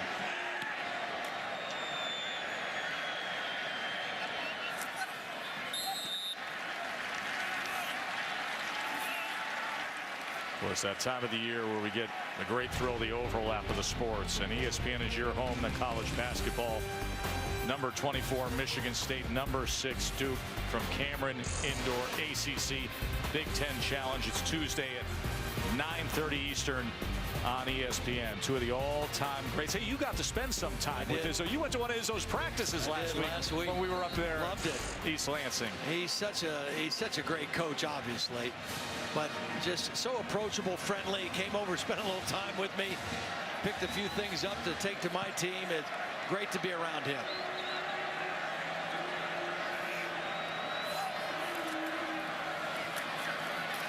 Dalvin Cook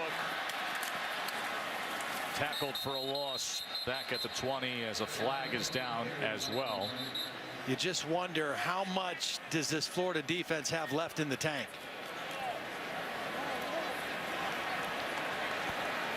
I think I might decline this one. I don't know.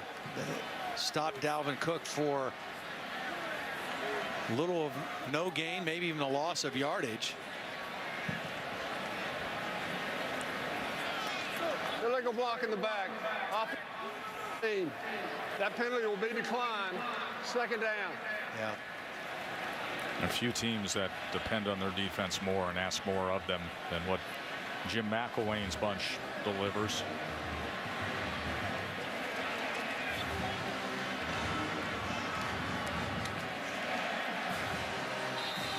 Put this staff together. He went out, got Jeff Collins, who was the DC at Mississippi State, that team that went to the Orange Bowl.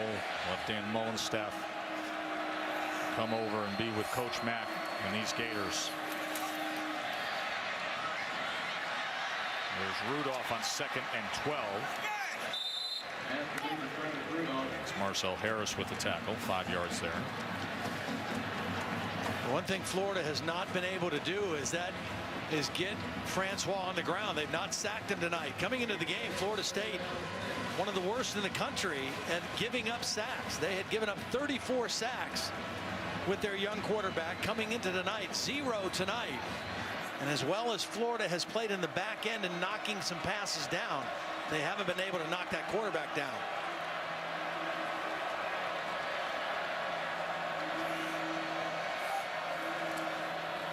Third and 6. Here goes Cook again, just tripped up by Harris. What really caught Florida thinking pass all the way. Great block by Wilson Bell. Watch number 78 pull and lead right on the linebacker. Florida thinking pass. Big block by Wilson Bell. And Dalvin Cook with a 1st down. Sometimes the best time to run the football is when everybody is expecting pass. This time taken down by Brantley. Penetration again. Gets into that crease between the center and the left guard. Shows his quickness. And a negative yardage play.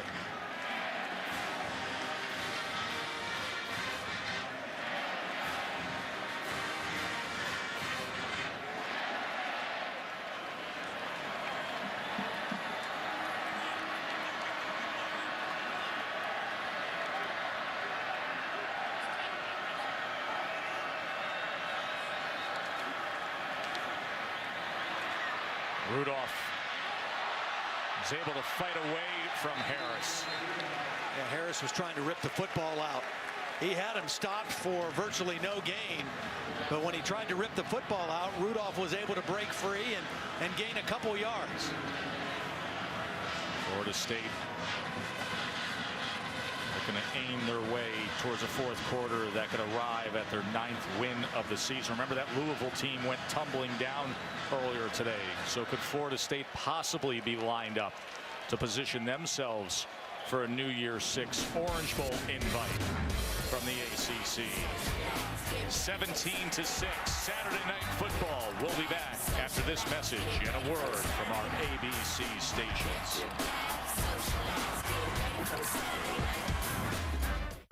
Celebrating its 12th year sponsoring the Good Hands Field Goal Nets, Allstate makes contributions to participating universities' general scholarship funds for each field goal and extra point kicked. And to date, Allstate has contributed millions in those scholarship funds. Florida State 7 of 12 on third down tonight. The last third down, 3rd and long, it was a Dalvin Cook run for the conversion.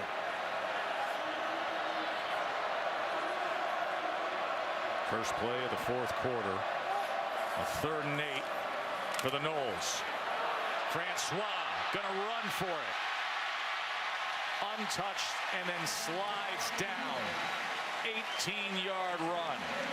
He doesn't run much. He has great pocket presence, but he's going to see an opening right here as he goes back. Knows what he needs for the first down. Big green area in front of him, and he shows you that he can run when it's the smart thing to do. Dalvin Cook run the last 3rd down. DeAndre Francois run that 3rd down, and now 8 for 13 in the ballgame.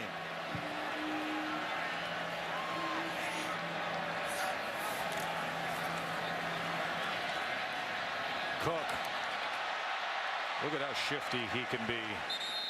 And Florida knows all about that, especially in the fourth quarters of games. He did it to them last year as they rode him home with 150 yards in the fourth quarter last year in Gainesville. Only had 33 prior to the final quarter.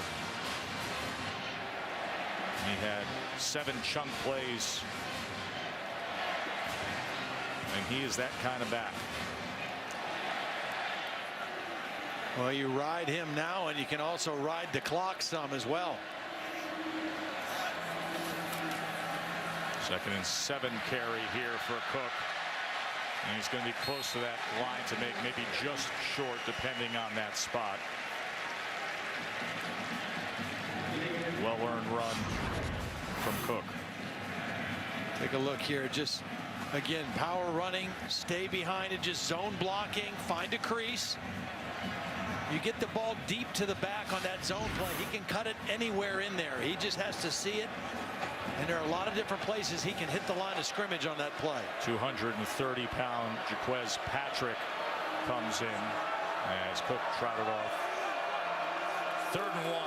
They go to the up back, Stevenson, and he gets free and into the end zone. Freddie Stevenson's 4th score of the year.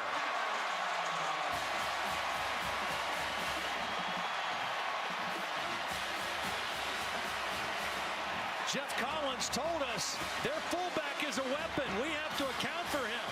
Kylan Johnson is going to close in. He's going to hit Stevenson. He's going to hit him in the backfield, but he hits him with his back. He doesn't ramp up. He turns his body and just hits into him. And Stevenson just bounces right off of that and takes the football into the end zone.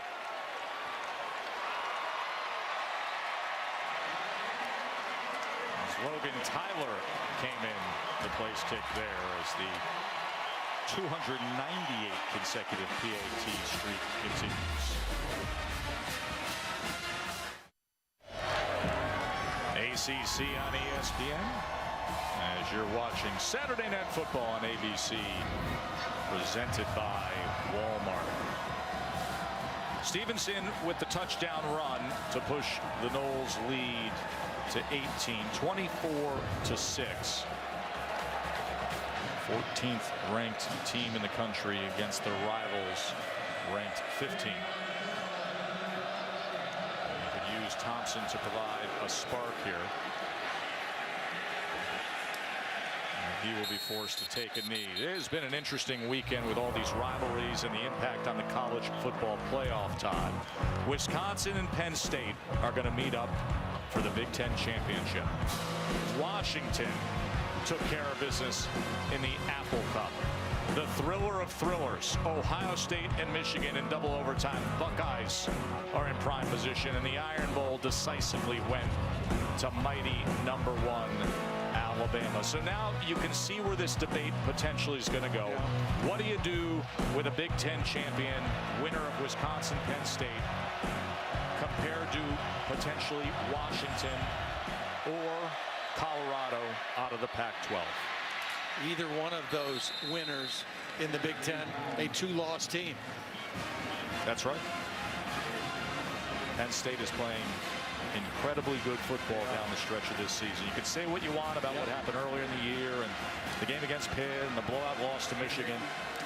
They are doing everything they're expected to right now. They got some guys back on defense healthy, and Trace McSorley, their quarterback, has played outstanding football. Jordan Cronkrite with a good run and a first down for Florida. And it's just to reiterate for those joining us now, I asked your opinion on Ohio State. Everybody is just joining the chorus of, yes, second best team in the country. Yeah. Forget the fact they're not playing for a conference title. They're in your eyes. I think they should be in, yes. Just Christmas with the tackle there. Amazing to me the mastery defensively that Florida State has had over the Gators in this 3-game winning streak, trying to make it 4 in a row over Florida. In this current 3-game winning streak, they've held the Gators to 246 yards a game, and they've only allowed 2 total touchdowns in 3 games. Well, now we're almost through 4 games, and they still haven't scored another touchdown. 2nd and 11. Incomplete, trying to find Powell.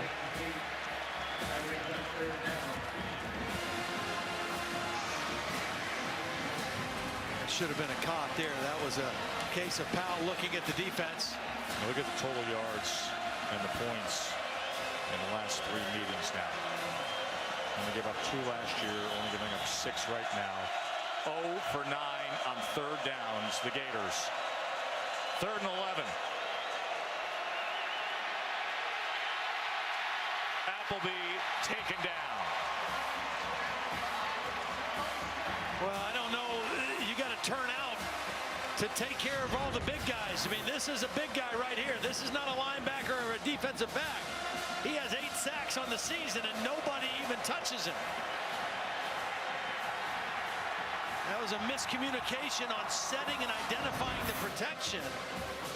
And Austin Appleby can't get away from Brian Burns.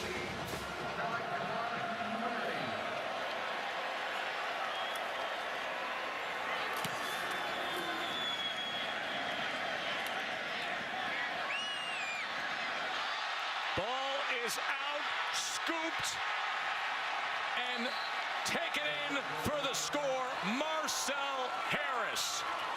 They'll take it any way they can get it.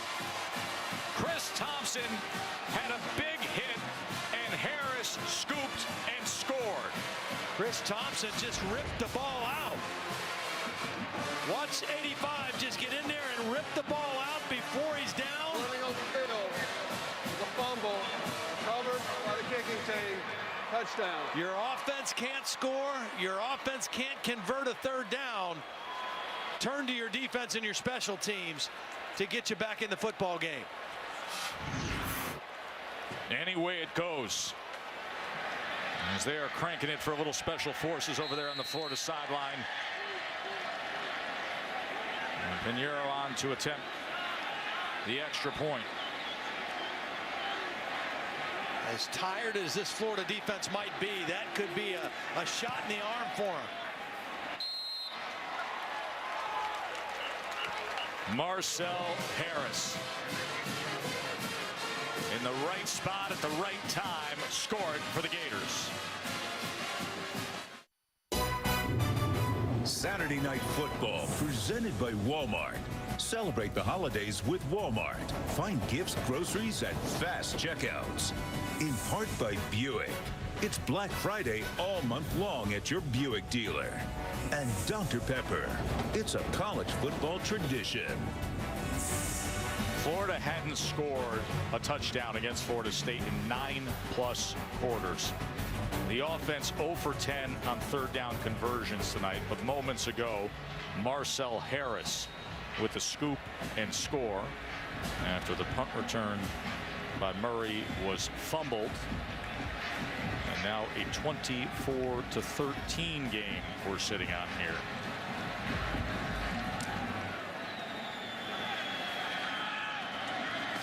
Whitfield from inside the 5. As he gets into the clear out towards the 40. Holly. Well, you will see a new addition to these Florida State helmets tonight, a number 42 in the initials MB. That is in honor of a beloved senior athletic associate director, Monk Bonasorte, who lost his battle with brain cancer this week at age 59. Monk was a huge part of this team. In fact, I was talking to the softball coach today, Lonnie Alameda. She said she was sitting with him in some of the final days, and she was so touched by the many, many people who came to visit him, the lives that he had touched. His sons are here tonight. I got a chance to give them a hug on the sideline. There will be a memorial service for Monk Monday at 3 p.m. here on campus. It was a very nice moment prior to kickoff as they memorialized him. First down here. They'll run with Cook. Tackled by Tabor. Again, just from a personnel standpoint, for Florida's defense, with the loss earlier in the game of Duke Dawson, who is not out there, it looks like Florida is going to just stay with base personnel. 4 defensive linemen, 3 linebackers, and 4 defensive backs, no matter what kind of formation Florida State gets into. They've been lining up Daniel McMillan against slot receivers, a 223-pound linebacker. Here's Murray. Going to come back for a hold.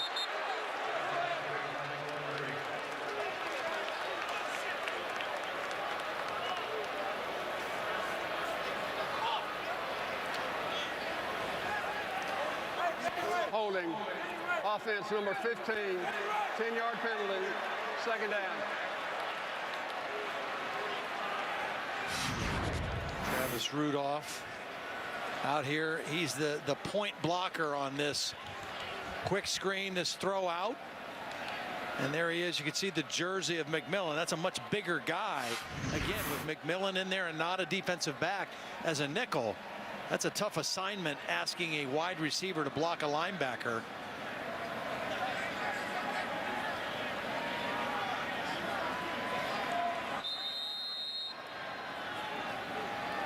Clock is the ally of Florida State right now. Again, the troubles that Florida's offense has had moving and scoring and converting third downs.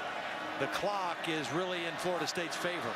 Penalty makes it a 2nd and 16. They go with Whitfield here as his quarterback was out trying to block near the line of scrimmage, and Harris makes the tackle.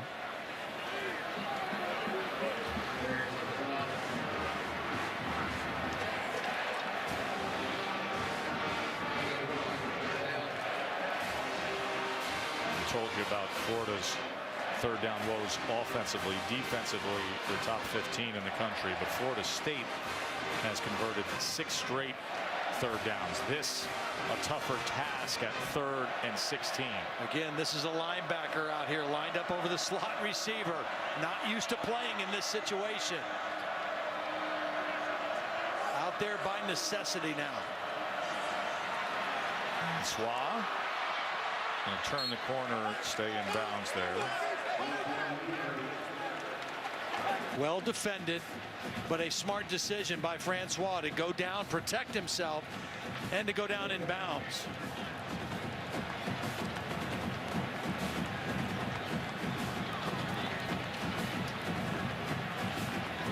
So the Gators will be getting the ball back.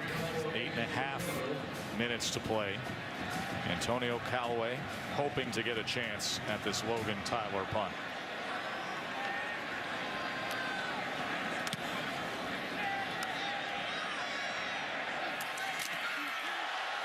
As they were right on top of him.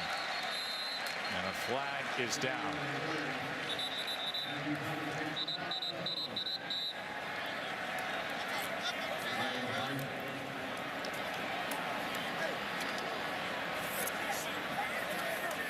I think they might get a holding on Florida. During the kick, holding number 44 receiving team.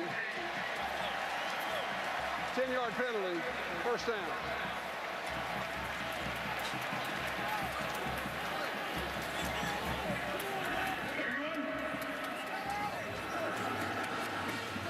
Austin Appleby only 82 yards passing tonight. He's going to need a little something here down the stretch.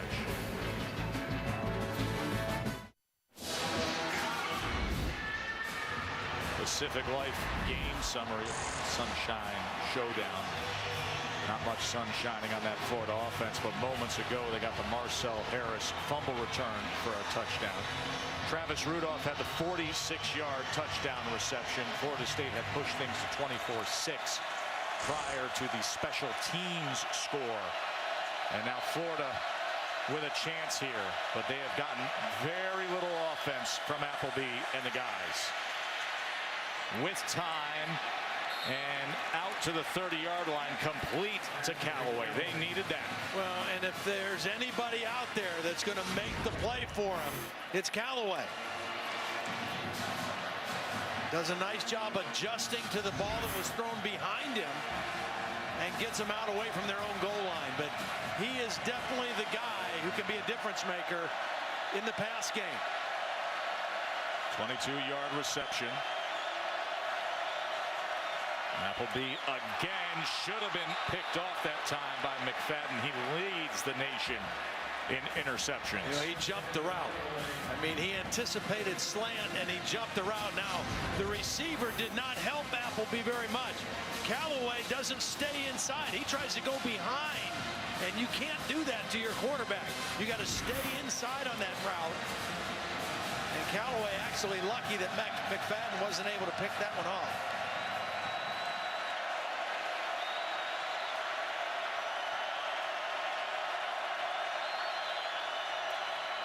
A run here on second down with Scarlett, and not much happening there as Christmas sends him back, as well as Hoskins involved with the tackle. I think that inside three for Florida State tonight. Noddy, Christmas, and Hoskins has done a nice job because Florida coming in had been able to run the football pretty well. Only 85 yards rushing tonight, and no inside running room. 85 as a team. Last week Scarlett had 108 against LSU alone. 3rd and 8 now. I think this might be 2-down territory. And going down is Appleby. DeMarcus Walker does it again. Walker lined up inside instead of outside as a defensive end. He's right here, and he's going to go inside and working on the guard, Harkless, and beats him and then splits between the back and the center. That's just incredible individual effort by the best pass rusher on this football team. His 14th sack of the season. Came in second in the country in sacks as the Knowles defense sends the Gators back.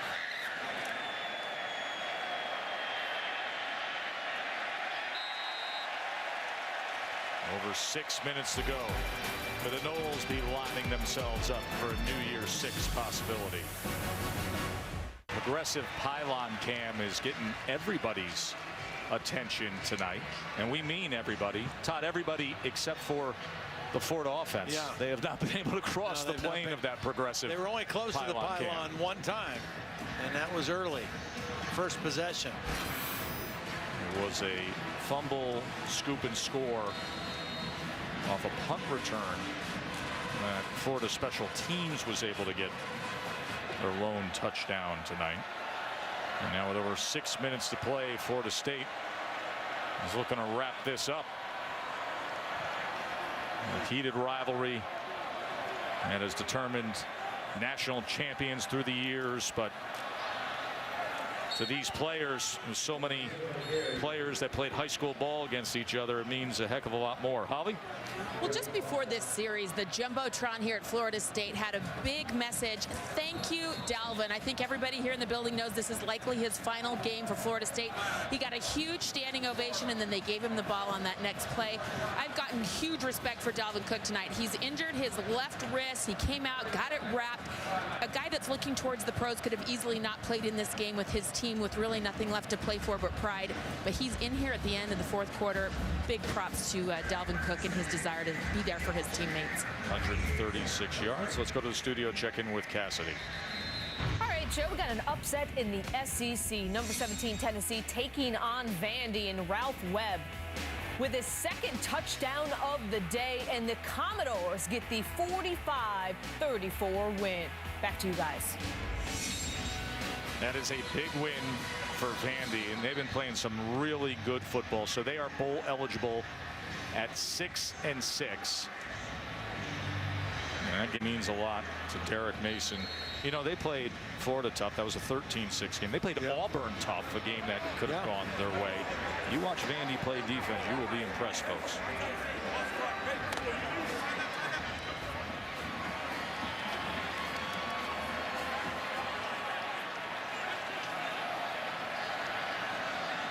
So Florida with 2 timeouts remaining. 2nd and 8. Francois looking to run here. He waited for a block and then dove ahead. Reminder, ACC Big Ten Challenge from Cameron Indoor, Tuesday at 9:30. It is number 24 Michigan State, number 6 Duke. ESPN, your home for college basketball. Florida, second charge timeout. As Florida uses their Please put 5:58 second on the timeout. clock, please. 5:58. Austin Appleby, the grad transfer from Purdue. Todd, you saw him grow up there in Canton, Ohio, Canton North Hoover High School. Came to your quarterback camps, and you coached him as a high school basketball player. Well, this is a tough spot, and it doesn't get any easier next week in the SEC championship game. No, they're sitting here looking at a game where they've had 179 total yards of offense against Florida State. And that crew they're going to see next week in Atlanta is the best defense in America in Alabama. So Alabama won the Iron Bowl today. It's their rivals Auburn. Luke Del Rio was the starting quarterback for Florida. He is out injured. Of course, Dad is the Raiders head coach. Luke Del Rio actually started his career at Alabama. Was a walk-on there, redshirted, and then he transferred to Oregon State and then came here to Florida. 3rd down, Cook. Just a quick decision straight ahead, and another 1st down as Kermit Whitfield helped out with the ball. Again, his patience. A lot of times when you have a back who has the kind of speed that Dalvin Cook has, they don't have the patience to allow blocks to set up. Whether he's a receiver or a runner, he has a real knack for that.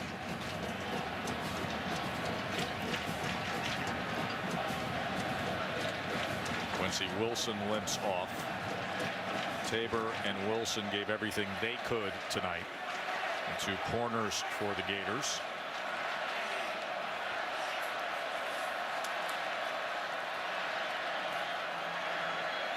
As Cook was met by McMillan. And we talked about this at the beginning of the show, what Florida State was trying to accomplish with a win tonight. A 4-0 sweep for these seniors over Miami and over Florida. Jimbo Fisher, for him, would make him 17-1 against in-state opponents and 9-1 against SEC competition. It's pretty impressive record. Sure is, and it matters a lot in terms of accumulating more and more talent with the recruiting riches of Florida. What a good block and a good surge, and then a big hit as Francois went down, lost the ball, That's the only reason I was wondering why you're running your quarterback at this point in the game, because you expose him to some hits like that. And that was a clean hit, but a big hit. Marcel Harris. That ball came out. I mean, he really ripped him. And Tease Tabor secured that ball. On the field was a fumble recovered by the defense. First down. The ruling on the field is that it's Florida football.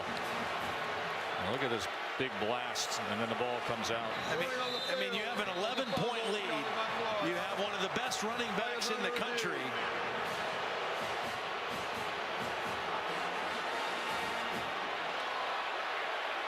The question will be is whether they will overrule this, that he was down before the ball came out. Let's go to our rules expert, Bill Lamagna. Bill? Well, the hit appears legal. He's a runner. He was hit shoulder with the shoulder. The ball looks like it's coming out just before he makes contact with the ground. Replay should support the call. Be the defense's ball. It's Tease Tabor who had the fumble recovery.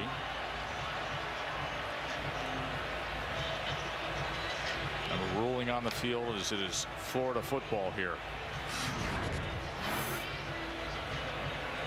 Yeah, Francois has taken some hits this year. He's a guy that, I mean, downfield as a runner, yes, but also just the way he stays in the pocket. Seen it time and time again this year. He is a tough kid. Again, the ruling on the field was that it was a fumble. Is there enough evidence to overturn that he was down? That ball was coming out, I think, before he hit the ground.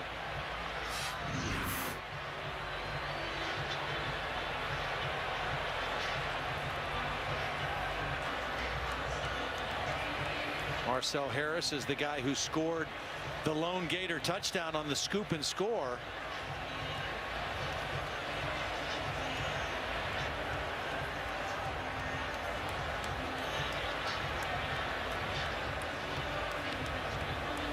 Bill, is there anything else they're possibly looking for here? You could be looking at the possibility of a targeting call too, but again, as we saw in the replay, he came in and was shoulder to shoulder on the hit, so there shouldn't be any problem with the hit. I think Jeff Flanagan and his crew have done a really fine job on the ball game tonight. They've got the critical calls they needed to make, and this is a good play for replay to review, but this is going to stand if not be confirmed.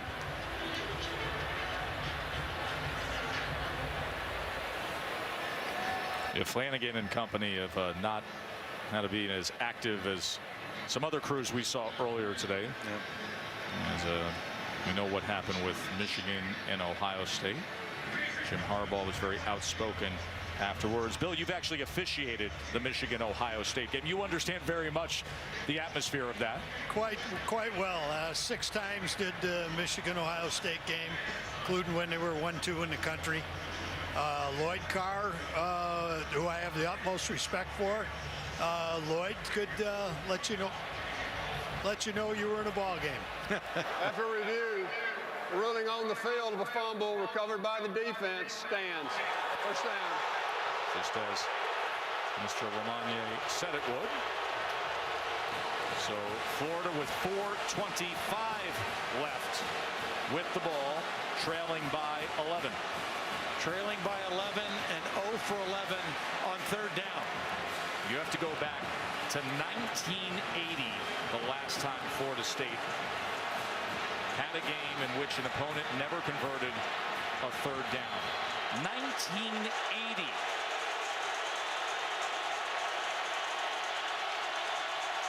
And is it ever loud right now in Doak Campbell? Appleby pressured by Walker and thrown down. DeMarcus Walker is a beast. A student of the game. He studies protections. He studies techniques. Watch him set up the right tackle.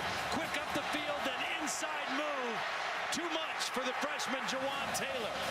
And when you know a team has to pass, you're at your best.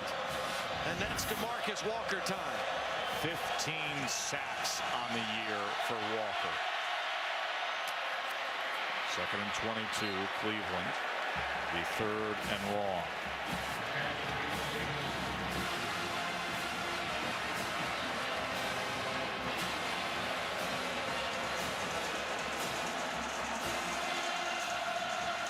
Now this time they're going to move Walker inside and put Brian Burns, the freshman, outside of him. So you have the 2 best pass rushers on this Florida State defense on the same side.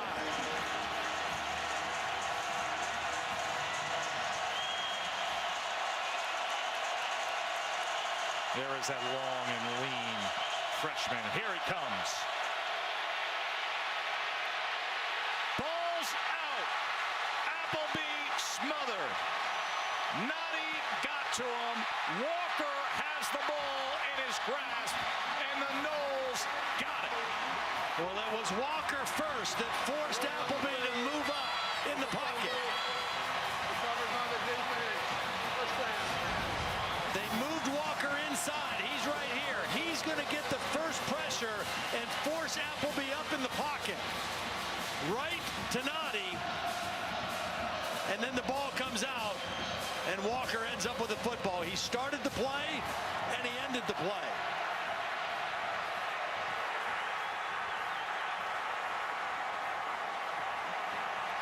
This has been a dominant performance by the Florida State defense.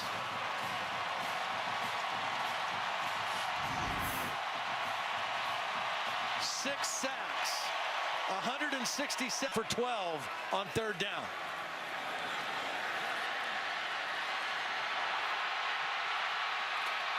And Cook adds to his total. Did you see those outrageous numbers on DeMarcus Walker in his last 2 games against the Gators? Plus the fumble recovery on top of all of that. Coaches rave about how he studies the game. He says, you know, we actually have some guys up front who are more athletic than him, but nobody works harder, prepares more, or understands what people are trying to do against him. He picks up run-pass keys better than anybody, prepares like a pro, and will probably be one. Stevenson, who had the touchdown earlier tonight with the carry.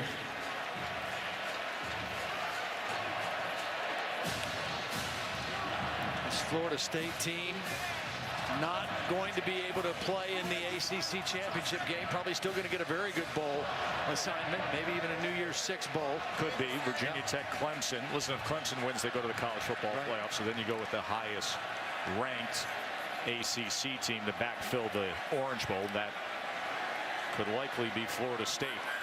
This team probably going to be without Dalvin Cook next year in all likelihood, but a very young, talented team coming back. Next Sunday, we're going to have the college football playoff selection show. It's going to be a 4-hour special to exclusively reveal the college football playoff semifinal matchups. This year, it's the Chick-fil-A Peach Bowl and the PlayStation Fiesta Bowl on December 31st. Partner, we're going to sit back, find out which game we're calling here. But it's going to be a wild ride of controversy between now and then, because things have gotten wacky in the Big Ten, where the perceived second-best team in the country will not be playing in the Big Ten title game. Instead, it's going to be Wisconsin and Penn State. And then you got things in the Pac-12 still to be decided with Washington and Colorado. And start framing the arguments as DeAndre Francois. You think it means just a little something in this rivalry? Francois able to celebrate the 8-yard touchdown run. And guess who the lead blocker was? Dalvin Cook. It's a little quarterback counter. They pull a guard. He leads up, and Dalvin Cook, one of the best running backs in America, says, you know what? Get in my back pocket, young quarterback. Follow me into the end zone.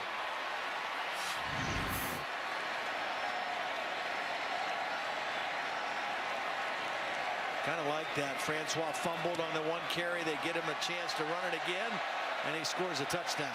Logan Tyler bounces it off the upright to keep that PAT streak alive. for Florida State. Always a fun night with these two from high above Doak Campbell Stadium, where aerial coverage is provided by Goodyear, watching over the hard work and determination of blimp-worthy athletes for over 60 years.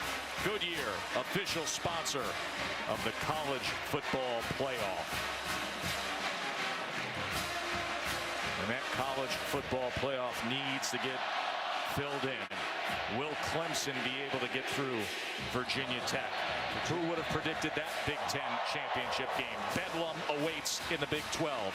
Colorado and Coach McIntyre. Coach McIntyre's got to be the coach of the year, doesn't he, Todd? I'll tell you what, he's had a phenomenal year. I think you're right, but Chris Peterson also, what he's doing at Washington, how they've played this year, that's an interesting matchup as well. Conventional thinking is if everything holds form, if the SEC and the ACC, the favorites win. Ohio State's already in the clubhouse. There's going to be one spot to fight for. That's where the committee is really going to get put to the test. How important conference championships are to them in trying to determine who the four most deserving teams are. And the SEC championship will be these Gators against #1 Alabama, their 9th championship meeting, the most between two schools in the SEC. Florida's 7-4 in SEC championships. Bama's 6-4. Of course, last year Alabama won it 29-15. And it'll be a defensive showdown, no doubt about it.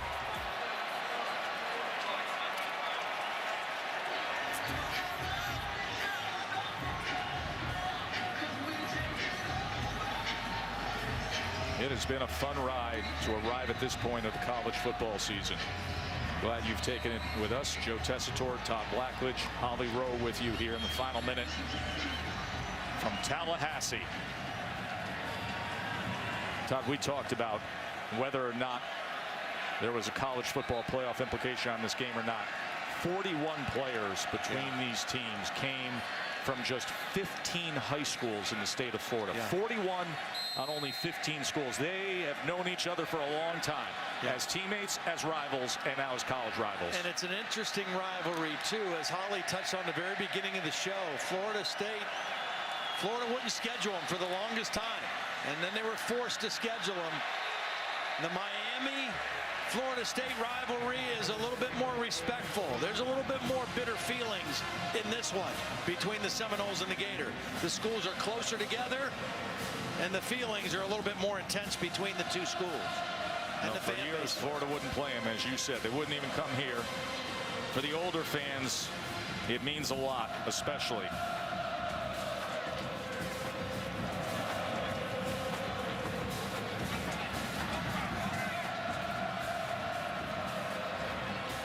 Austin Appleby, 14 of 29 tonight, only 109 yards passing. As he cranks this up and gets it complete to Ciante Lewis past midfield.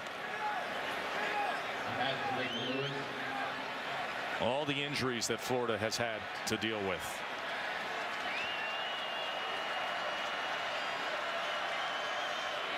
And shuffling up that offensive line. As another strike to Lewis. Of course, Luke Del Rio was ahead of Appleby on the quarterback depth chart. And there he is. We invite you to stay tuned for the Ford wrap-up after the game. Mac and Mark and Stan, curious to hear their opinions as to what has happened today.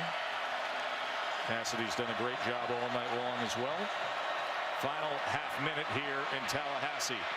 Appleby with Cronkrite out of the backfield as he steps out inside the 30. Well, we call it the state championship down here. You go up against Miami and the Gators and fill it in, Todd. Last 4 years. Yeah, that's big. You mentioned all these guys that know each other, played against each other, in many cases played with each other. Bragging rights over spring break. Ron Cricht will get the first down here. 17-1 against in-state opponents since Jimbo Fisher became the head coach. Of course, USF on that list as well as an opponent. And this senior class for Florida State, the four-year guys, 8-0 now against Florida and Miami. That has never happened before, to have 4 years of a sweep of both. And this is a young Florida State team that has a lot of talent that Jimbo Fisher has to work with in the next few years. And you know, recruiting will stay at a high level for Jimbo.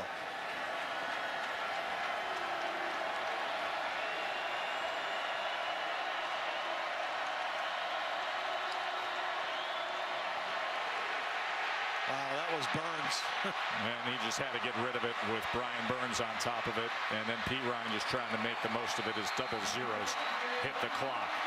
And it is 4 straight wins over Florida for the Noles and Jimbo Fisher. And what a night for Dalvin Cook. And doesn't he deserve it? 153 yards. Jim McElwain's got business to do, like getting ready to face his old boss in Atlanta. But this one means a heck of a lot.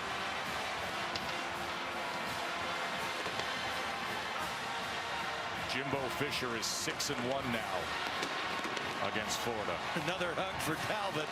He's got one more game with him, wherever that might be in the postseason. Let's go down to the field to Holly. Well, Coach Fisher, I know that for your seniors, a special night to go out never having lost to the Florida Gators. What does it mean for you to see them do that? It's unbelievable. And, you know, it's a first class to ever go 4-0 against Miami, 4-0 against Florida in the history of Florida State. What these seniors have meant to this program and what they've all done, and very unbelievably proud of them and happy for them. And these kids deserve it. This guy right here, boy, is he pretty special. Yes, sir. He is pretty special. And Dalvin, you know, they have a sign up on the Jumbotron. Thank you, Dalvin. Was this your last game tonight? And if so, how proud are you of how you went out? I'm proud of this team, man. The way we competed in this game, man. We got another game to go play, but we're going to enjoy this win right here. And, you know, I love this coach to death, man. I did one of your first interviews ever on signing day, and you had big goals for yourself, and now you'll go out as the all-time leading rusher. What does that mean to you that you accomplished those goals? It means a lot, man. This group right here, man, they did a great job. This O-line, man, I got to give it all to them and the receivers, you know. They did a great job of blocking for me and doing everything that they needed to do, and, you know, that's why we're sitting at the top all together.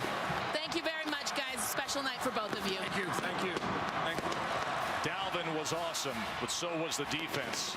They didn't allow a third down conversion.